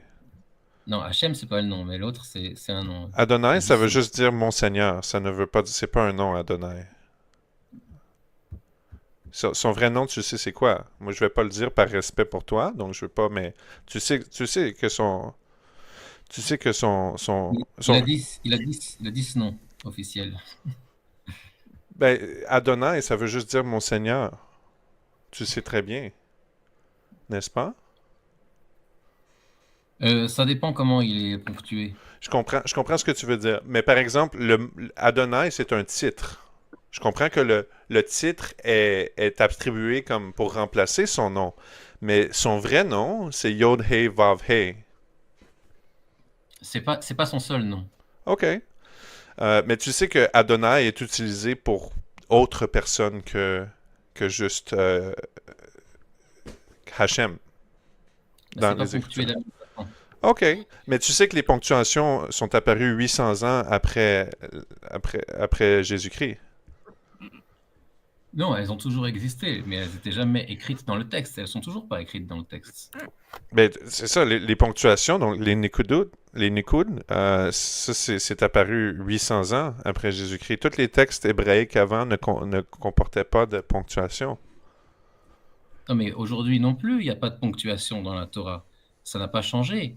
C'est juste que c'était quelque chose qui se retient à l'oral, qui s'enseigne, qui est à retenir, OK, mais, euh, je mais respecte ça ça. ne s'écrit pas dans le Mais texte. sur le point de vue, d'accord, je comprends. Puis je veux juste te dire, j'ai beaucoup de respect pour toi, comme sincèrement, plus profond de mon cœur.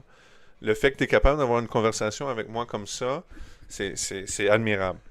Ceci dit, euh, toi, si tu voirais que Hachem, OK, euh, lui étant tout-puissant, décide de venir en tant qu'homme à travers une vierge, d'accord, pour venir mourir ultimement, pour venir libérer Israël de la loi qui la rendait un adultère, est-ce que tu ne trouves pas que c'est quelque chose d'extrêmement intelligent?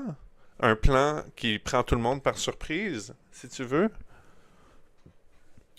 Non, absolument pas. Pour un juif, c'est pas quelque chose de positif. C'est plutôt c'est ce livre, tu m'as donné ton autorisation de m'exprimer. Oui, absolument. Exprime-toi sans filtre, s'il te plaît, OK? Pour un juif, c'est une histoire à dormir debout. Oui, Pardonne-moi. je comprends. Et parce que si Dieu il avait prévu un truc pareil, il nous aurait avertis par ses prophètes. On a eu Moïse qui nous a donné 5 livres. Après, on a eu 48 prophètes. En fait, on a eu 600 000 prophètes, mais il y en a 48 qui ont écrit pour toutes les générations. Et pas une trace de toute cette histoire-là. C'est vraiment suspect. Et en plus de ça, il y a plein de choses qui vont à l'encontre de la Torah. Mais en plus de ça, Jésus, il est venu et il nous dit, en fait, enfin, toi, tu vois pas les choses comme ça. Mais la plupart des chrétiens, ils voient les choses comme ça, qu'il est venu abolir 612 commandements et n'en garder qu'un seul, Puis, tu sais qui est quoi, je te blâme pas du tout de dire ça. Je sympathise beaucoup avec toi d'avoir ce dédain-là. Quand on regarde le christianisme d'aujourd'hui avec leurs idoles, avec leurs statues, avec leur rosaire et etc., leur pape, le pape et les protestants avec, peu importe, hein, c'est juste aime Dieu de tout ton cœur, mais on garde pas ses commandements. Quand on regarde ce christianisme-là, c'est le pire témoignage pour n'importe quel juif. Donc ça, je suis 100% d'accord avec toi, qu'on regarde le christianisme aujourd'hui, puis on dit, mais qu'est-ce qui se passe? Et puis, si ça c'est quelque chose, je veux juste dire, c'est quelque chose que, qui est une erreur, OK? C'est une erreur. Faut comprendre que le christianisme a été appartenu par l'Église catholique pendant 1500 ans. OK? Ça, c'est quelque chose de très, très, très important. D'accord? Donc, c'est les Romains qui ont appartenu le christianisme pendant très, très longtemps. Et puis, ça l'explique beaucoup de choses.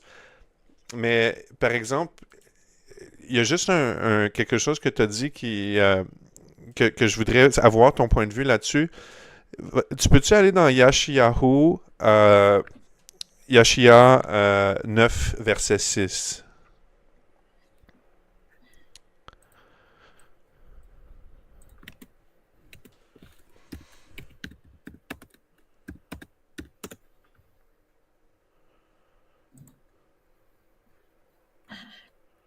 les Marbé à Misra.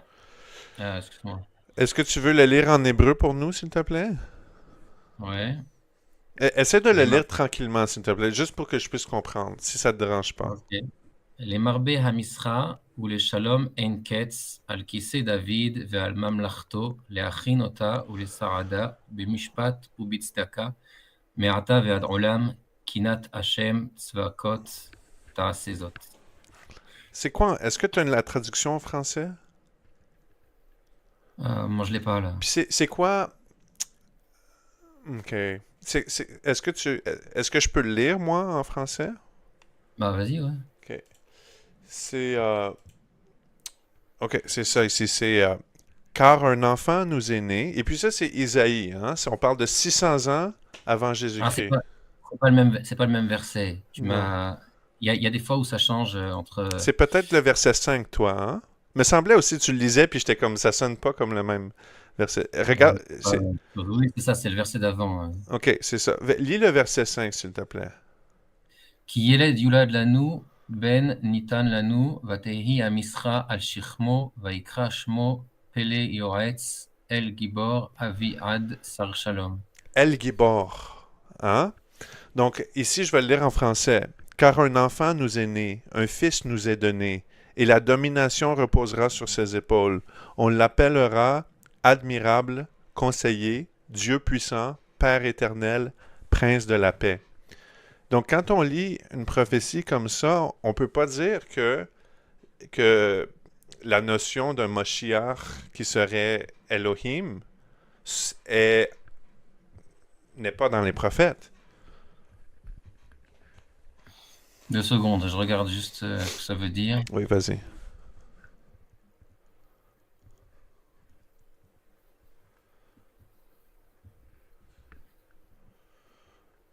Oui, alors comment t'as traduit toi? Répète un petit peu.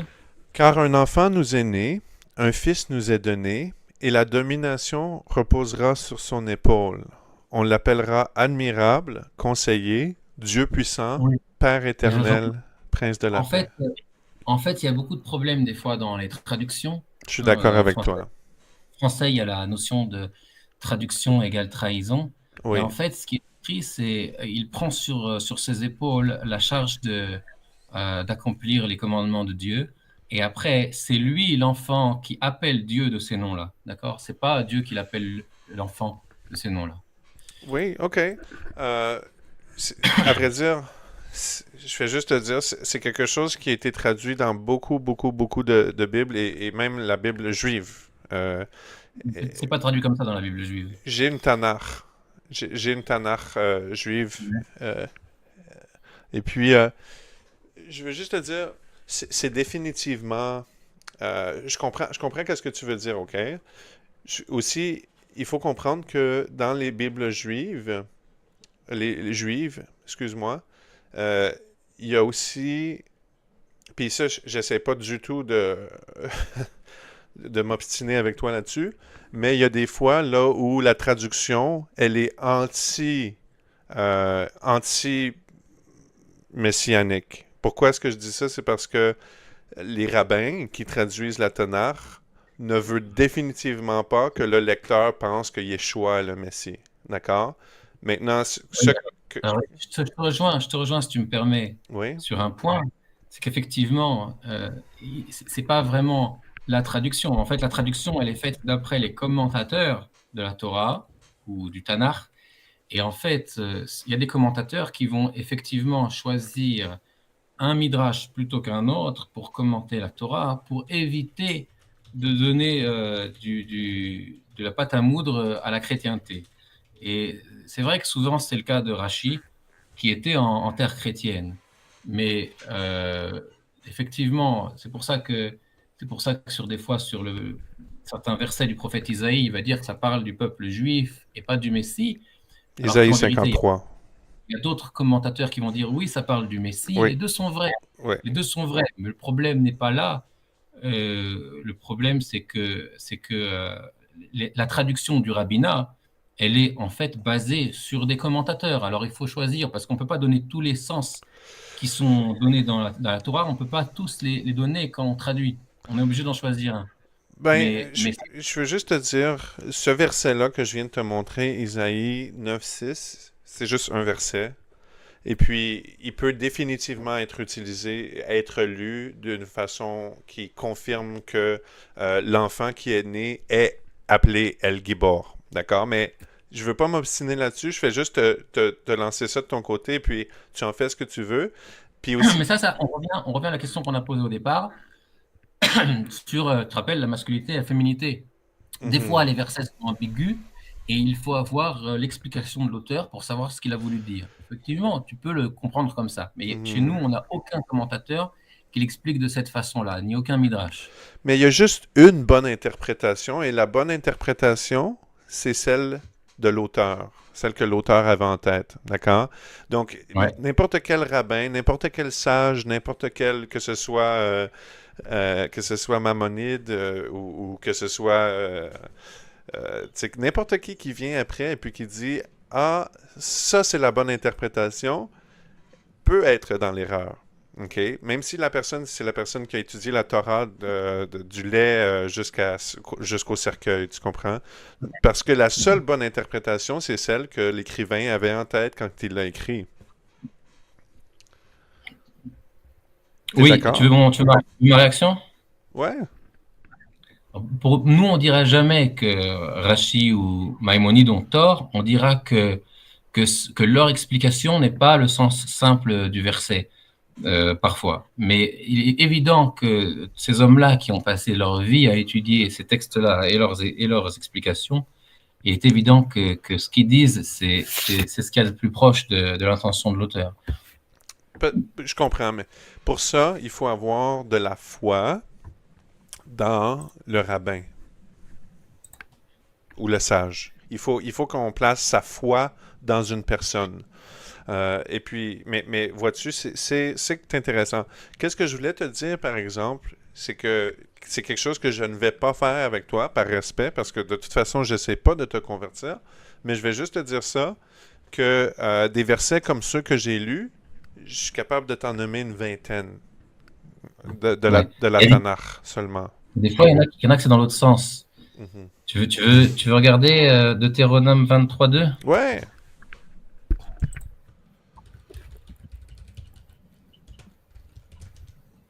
absolument. Écoute, moi, j'aime tellement ça, partager la Bible.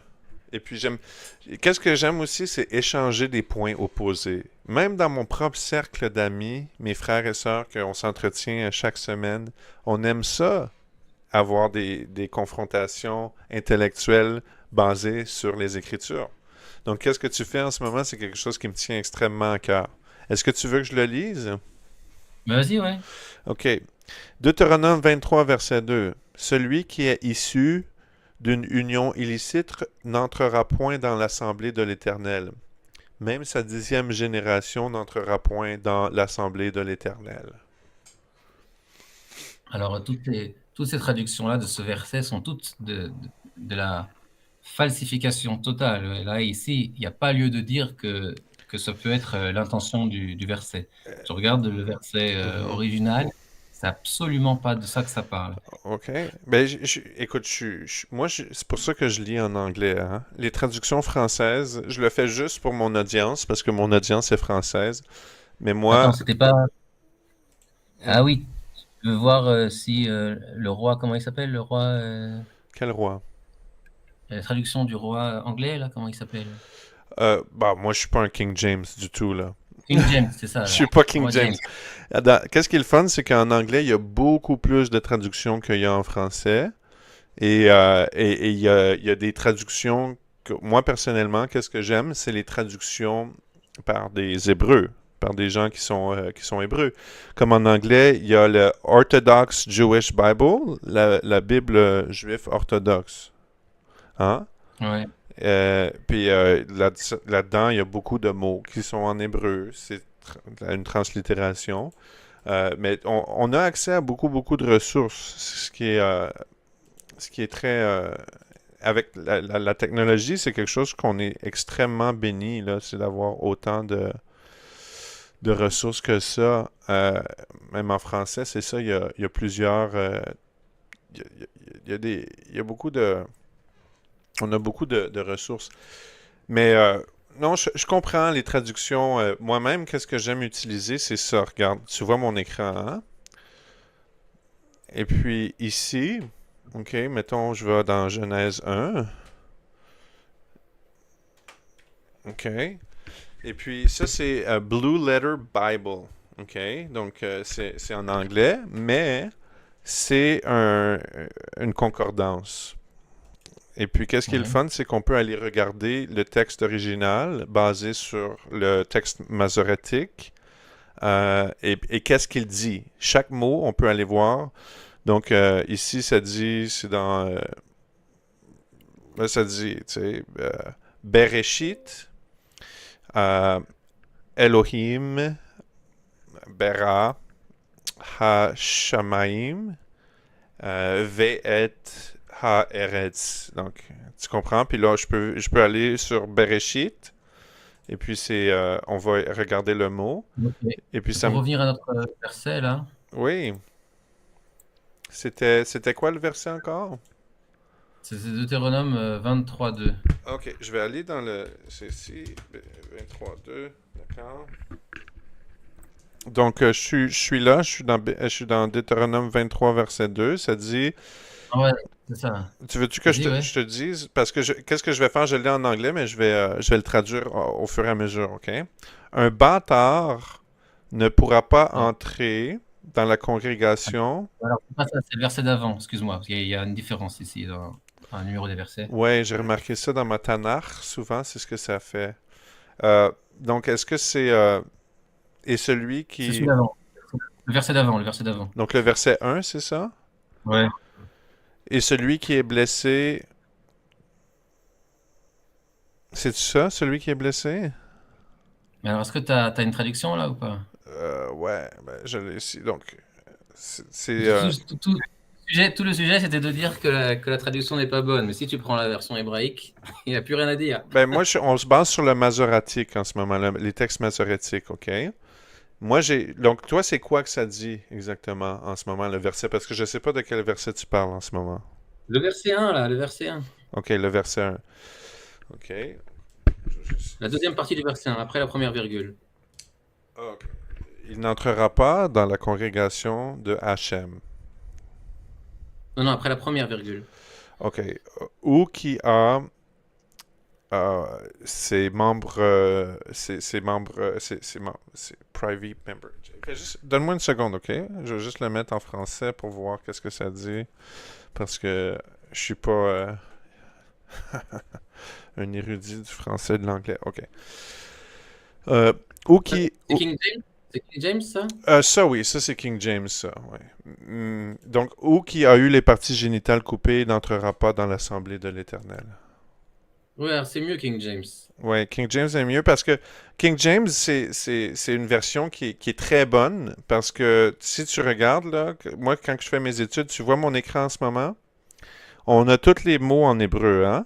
Passa, Daka, Karat, Sapka, Alors, Karat. en fait c'est écrasé ou coupé, d'accord? Ben non, ben ça montre juste les mots de racine, mais c'est tu vois ici Non, le mot c'est-à-dire, le mot ils ont original, la phrase originale, elle est là, ici, tu vois? En haut ici. Ça, c'est du en hébreu, texte oui, je vois. ouais, c'est du texte masorétique, ça. Et puis Oui, non, mais mon sujet, c'était de voir si les traductions en français ou en anglais sont correctes ah sur ben ce verset. les C'est pas que tu traductions m'as françaises sont terribles. mais justement, c'était tout point de vue. Tu m'avais dit tout à l'heure par rapport aux traductions, tout ça, donc je t'ai ramené ici. En Oui. général, ce verset, il est mal traduit. Ici, King James, ils ont fait du travail pas mal, à part qu'ils ont oublié une partie. C'est soit les membres écrasés, soit coupés. Mais dans la plupart des traductions, c'est marqué, la personne issue d'une union illicite qui rentrera pas dans la communauté de Dieu. Et ça, Wow. c'est une falsification Absolument. Absolument. totale. Je suis d'accord avec toi, puis excuse-moi, mais les traductions sont bourrées de falsifications. Moi-même, comme c'est une de mes motivations pour apprendre l'hébreu, là, moi-même. C'est pour ça que moi, si je suis capable d'avoir une conversation en hébreu, ben, je vais pouvoir aller dans les textes originaux et puis lire moi-même qu'est-ce que les textes disent. Et puis suite à ça, je vais pouvoir avoir une bien meilleure idée de si la traduction elle est fidèle au texte original ou non. Est-ce que est-ce que tu es au courant que dans les parchemins de la mer morte, on a le grand le parchemin de Yashia, de Isaïe? Oui, mais ça me touche pas, la parchemin de la mer morte. Je sais pas en quoi ça fait avancer le schmilblick. Ben, qu'est-ce qui est intéressant, c'est qu'il date de 700 ans avant le texte masorétique. Et puis, il est presque identique au Isaïe qu'on a dans le texte masorétique. Mhm. C'est quand même extrêmement impressionnant quand on regarde ça, non? Oui, mais d'un autre côté, il n'est pas exactement pareil. Et moi, je pense que la raison pour laquelle il a été conservé, c'est qu'il n'a pas été utilisé, qu'il a été enterré parce que justement, il n'était pas correct, le texte. Ah, ok. Je comprends ce que tu veux dire. Ok, c'est intéressant. Puis qu'est-ce qui te fait dire ça? Est-ce que tu as une raison pourquoi tu dis ça? Quand un texte, ou même un objet, d'accord, quand un objet il est utilisable, il est utilisé jusqu'à ce qu'il soit abîmé totalement ou alors qu'il soit recyclé. Et les choses qui sont conservées, qui nous parviennent à nous aujourd'hui, c'est des choses qui ont été enterrées ou qui ont été perdues dans la mer ou des trucs comme ça. C'est un bon raisonnement. Mais qu'est-ce qui est intéressant, par exemple, c'est que le texte d'Isaïe dans les parchemins de la mer morte est virtuellement identique au texte masorétique qu'on a aujourd'hui. Hmm. C'est très intéressant, moi, je trouve, personnellement. Mais, écoute, quelle belle conversation. Est-ce que... Et, Ouais, vas-y, ouais, vas-y. ouais, je voulais revenir par rapport à un point que j'avais commencé à évoquer, S'il mais te plaît, après vas-y. on est parti ailleurs. Mais c'est pas une réponse pour toi, c'est une réponse pour la chrétienté Vas-y. générale, pas ta façon à toi de voir les choses. OK. C'est que les chrétiens disent voilà, que la loi a été annulée Mhm. et c'est donc Jésus qui est venu pour l'annuler, etc. Ouais. Ouais. Et Puis, nous, est-ce que je peux te dire, par exemple, quelque chose? ouais, Les chrétiens qui disent ça n'utilisent jamais les Bessoras. On appelle ça les Bessoras, c'est les évangiles. Ils n'utilisent jamais les paroles de Jésus pour justifier ça. Parce que les paroles de Jésus, de Yeshua, il a jamais commandé aux chrétiens de ne pas garder la loi. Qu'est-ce qu'ils utilisent pour justifier que la loi a été abolie? Ils utilisent les écritures de Shaoul, d'accord? Donc ça, c'est un rabbin qui s'est converti au christianisme après la mort de Jésus, d'accord? Donc, ouais. je veux juste clarifier ça tout de suite pour toi. Je veux juste, ouais, t'as bien fait. Moi, j'ai juste clarifié un truc pour l'audience, c'est que pour un juif, il y a une distinction entre la prophétie de Moïse, notre maître, et la prophétie des autres prophètes. C'est que tous les prophètes du monde, on n'a aucune idée si ce sont des vrais ou des faux prophètes, parce qu'on n'a pas entendu Dieu leur parler. Et ils viennent et ils nous disent, passe-moi l'expression en anglais, trust me bro, ok? Ils me disent, fais-moi confiance, Dieu m'a parlé. Alors Trust me, comment savoir bro. Comme le prophète Mohammed. Ah, excuse-moi, je m'éloigne du sujet. Vas-y. ouais. Et donc, comment savoir si ce sont des vrais prophètes ou pas? Eh bien, nous, le seul qu'on a entendu Dieu lui parler au mont Sinaï, c'est Moïse. Lui, on a entendu Dieu qui lui disait, dis aux enfants d'Israël. Et on entendait ça de nos propres oreilles.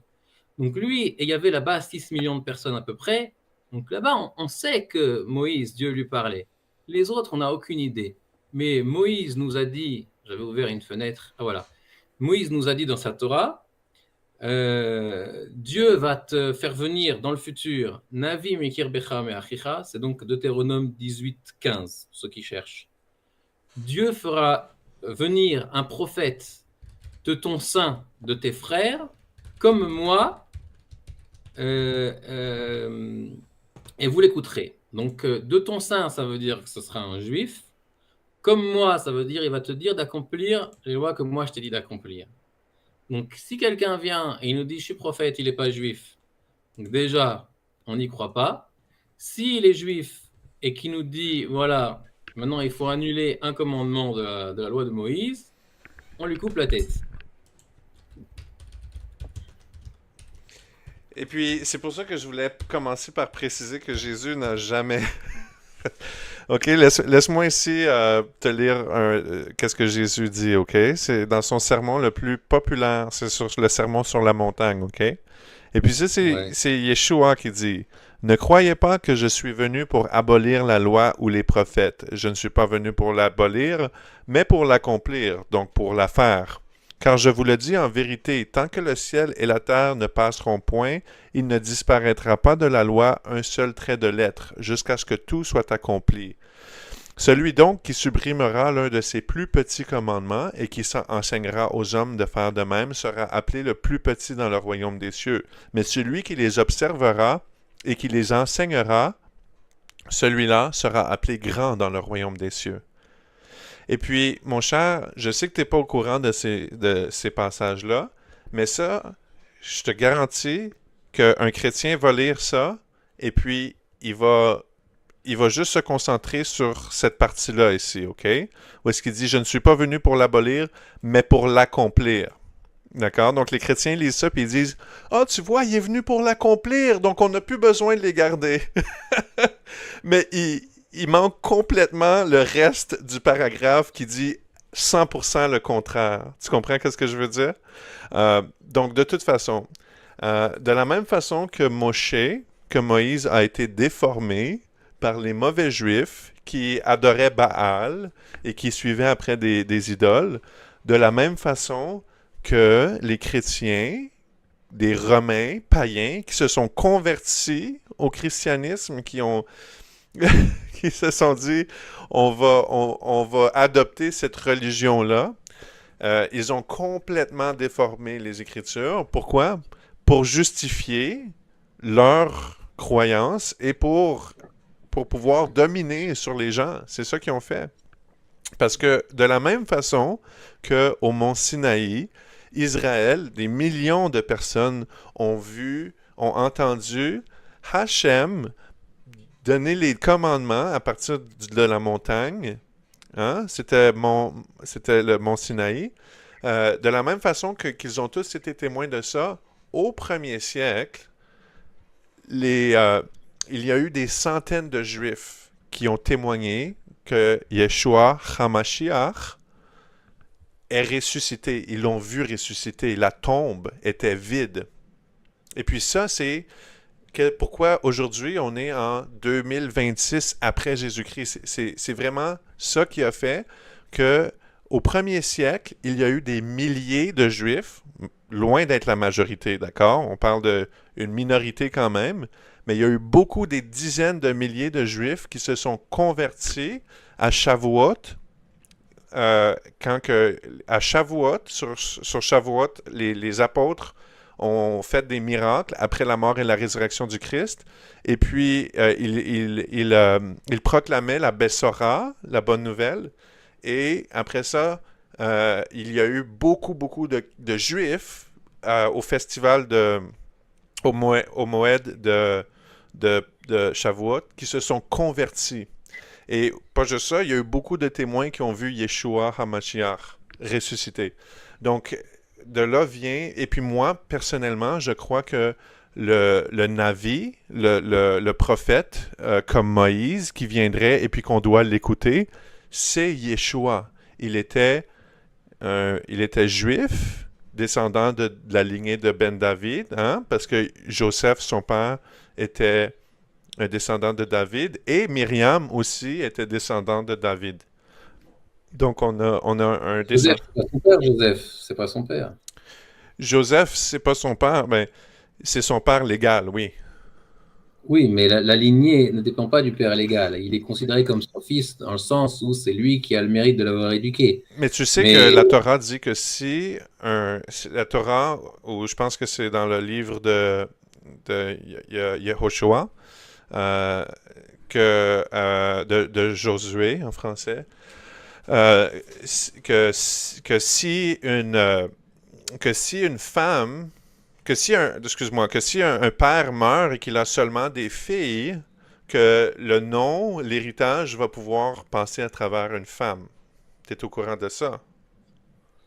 oui, Et alors? d'accord, donc dans ce concept-là, si jamais Myriam était vraiment née du Saint-Esprit, excuse-moi, était vraiment enceinte du Saint-Esprit. Non, mais Donc, ça, c'est pour l'héritage matériel, pour les richesses, c'est pour la terre, c'est pas pour la keuna, le fait, si maintenant c'est un Cohen ou un Lévi, ça passe pas par la mère, même s'il n'a pas d'enfant. oui, c'est pour le nom. C'est pour le Shem. Je sais pas si tu affirmes quelque chose ou si tu poses, je sais pas ce que tu dis là. OK. C'est pour le nom. C'est tout pour le nom, mon cher. À vrai dire, les biens matériels étaient de aucune importance aux Juifs, à l'Israélite ancien. Cette loi-là a été vraiment donnée pour qu'une femme, si un homme meurt et qu'il y a seulement des filles, que son nom ne s'éteigne pas, que sa descendance ne s'éteigne pas. Tu comprends qu'est-ce que je veux dire? Donc, la descendance peut être portée par une femme s'il n'a pas d'homme Je pour pense que porter.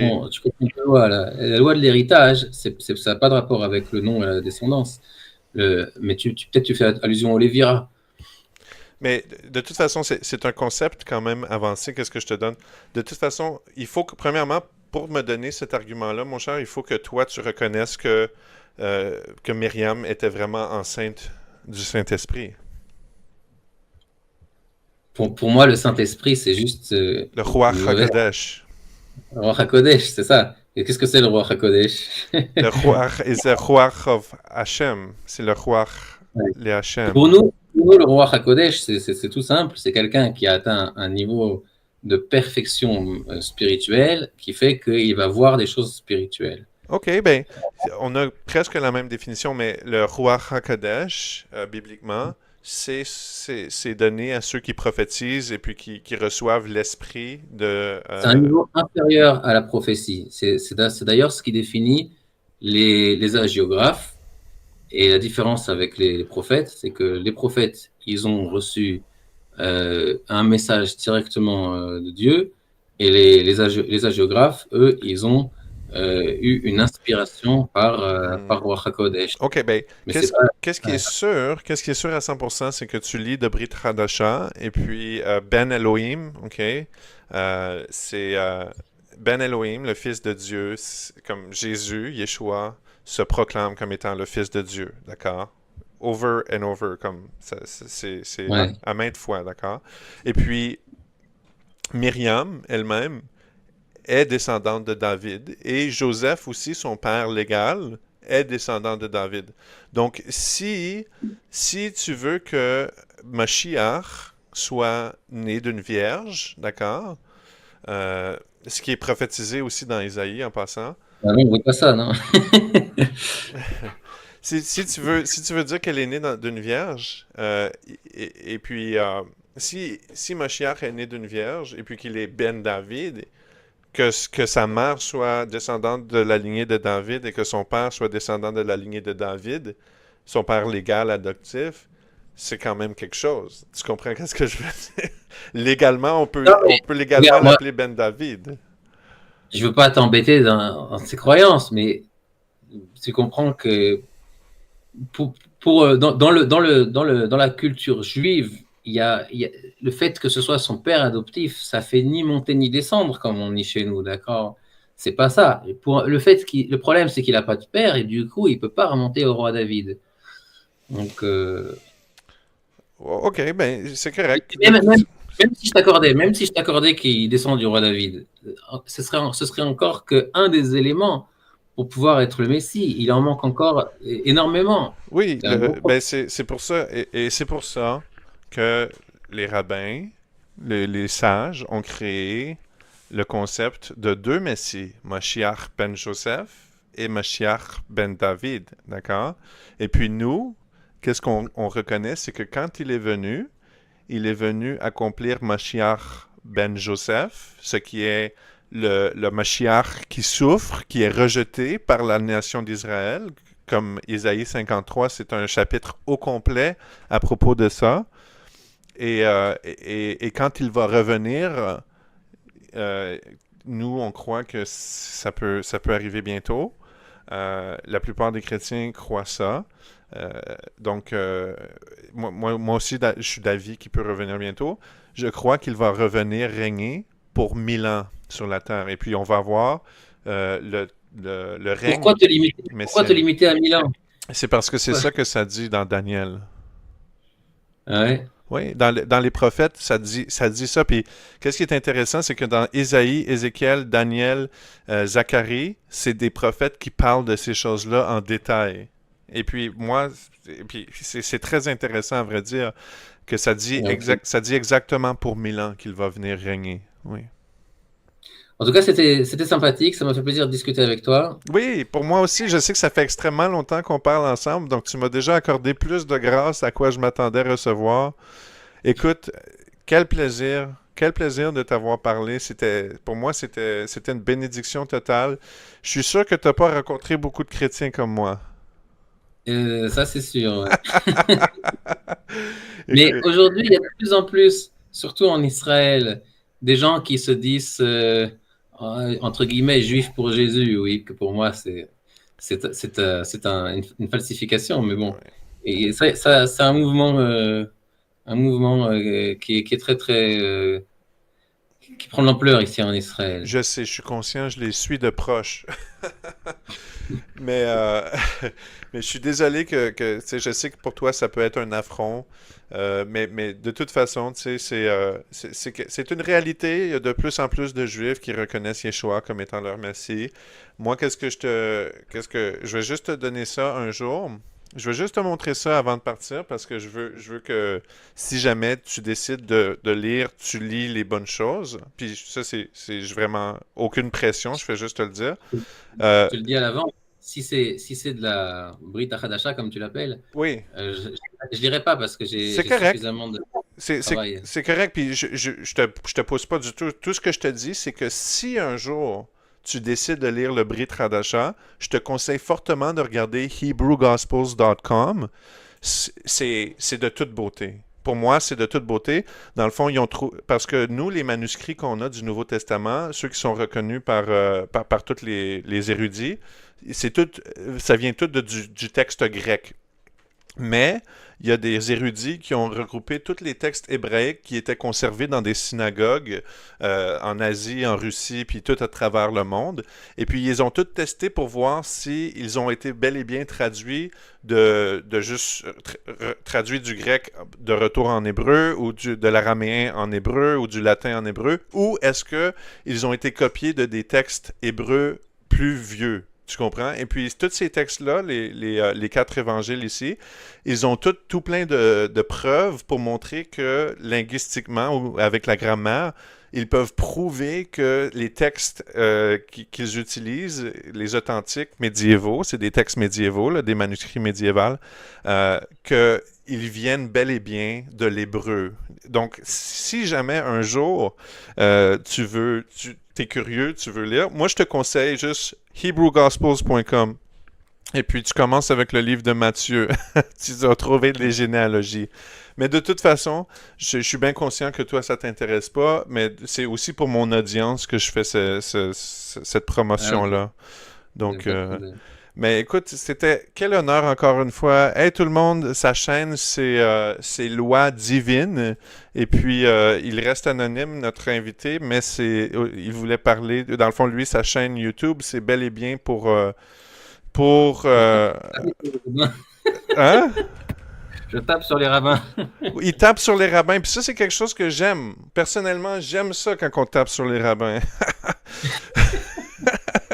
OK? Ok, écoute, c'était bonne chose à toi.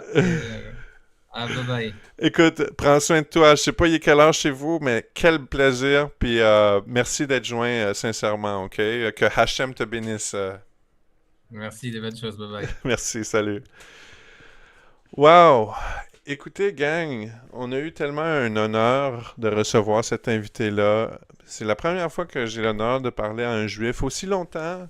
Pas un juif parisien, mais qui est en Israël en ce moment. Et wow! Quelle conversation! Puis on peut juste sentir le respect, même si on a des points de vue qui sont complètement opposés quand ça vient au Mashiach, au Messie, ou quand ça vient à beaucoup de choses, à vrai dire. Puis on est capable de garder un respect profond l'un pour l'autre, tout en étant complètement en désaccord. Moi, je trouve ça de toute beauté. Et puis, honnêtement, si je peux vous dire, c'est exactement pour ça que je fais cette chaîne-là. Cette chaîne-là, elle est là pour ce genre d'interaction. Elle est là pour exactement qu'est-ce qu'on vient de faire aujourd'hui. Pour moi, je ne pouvais pas demander mieux.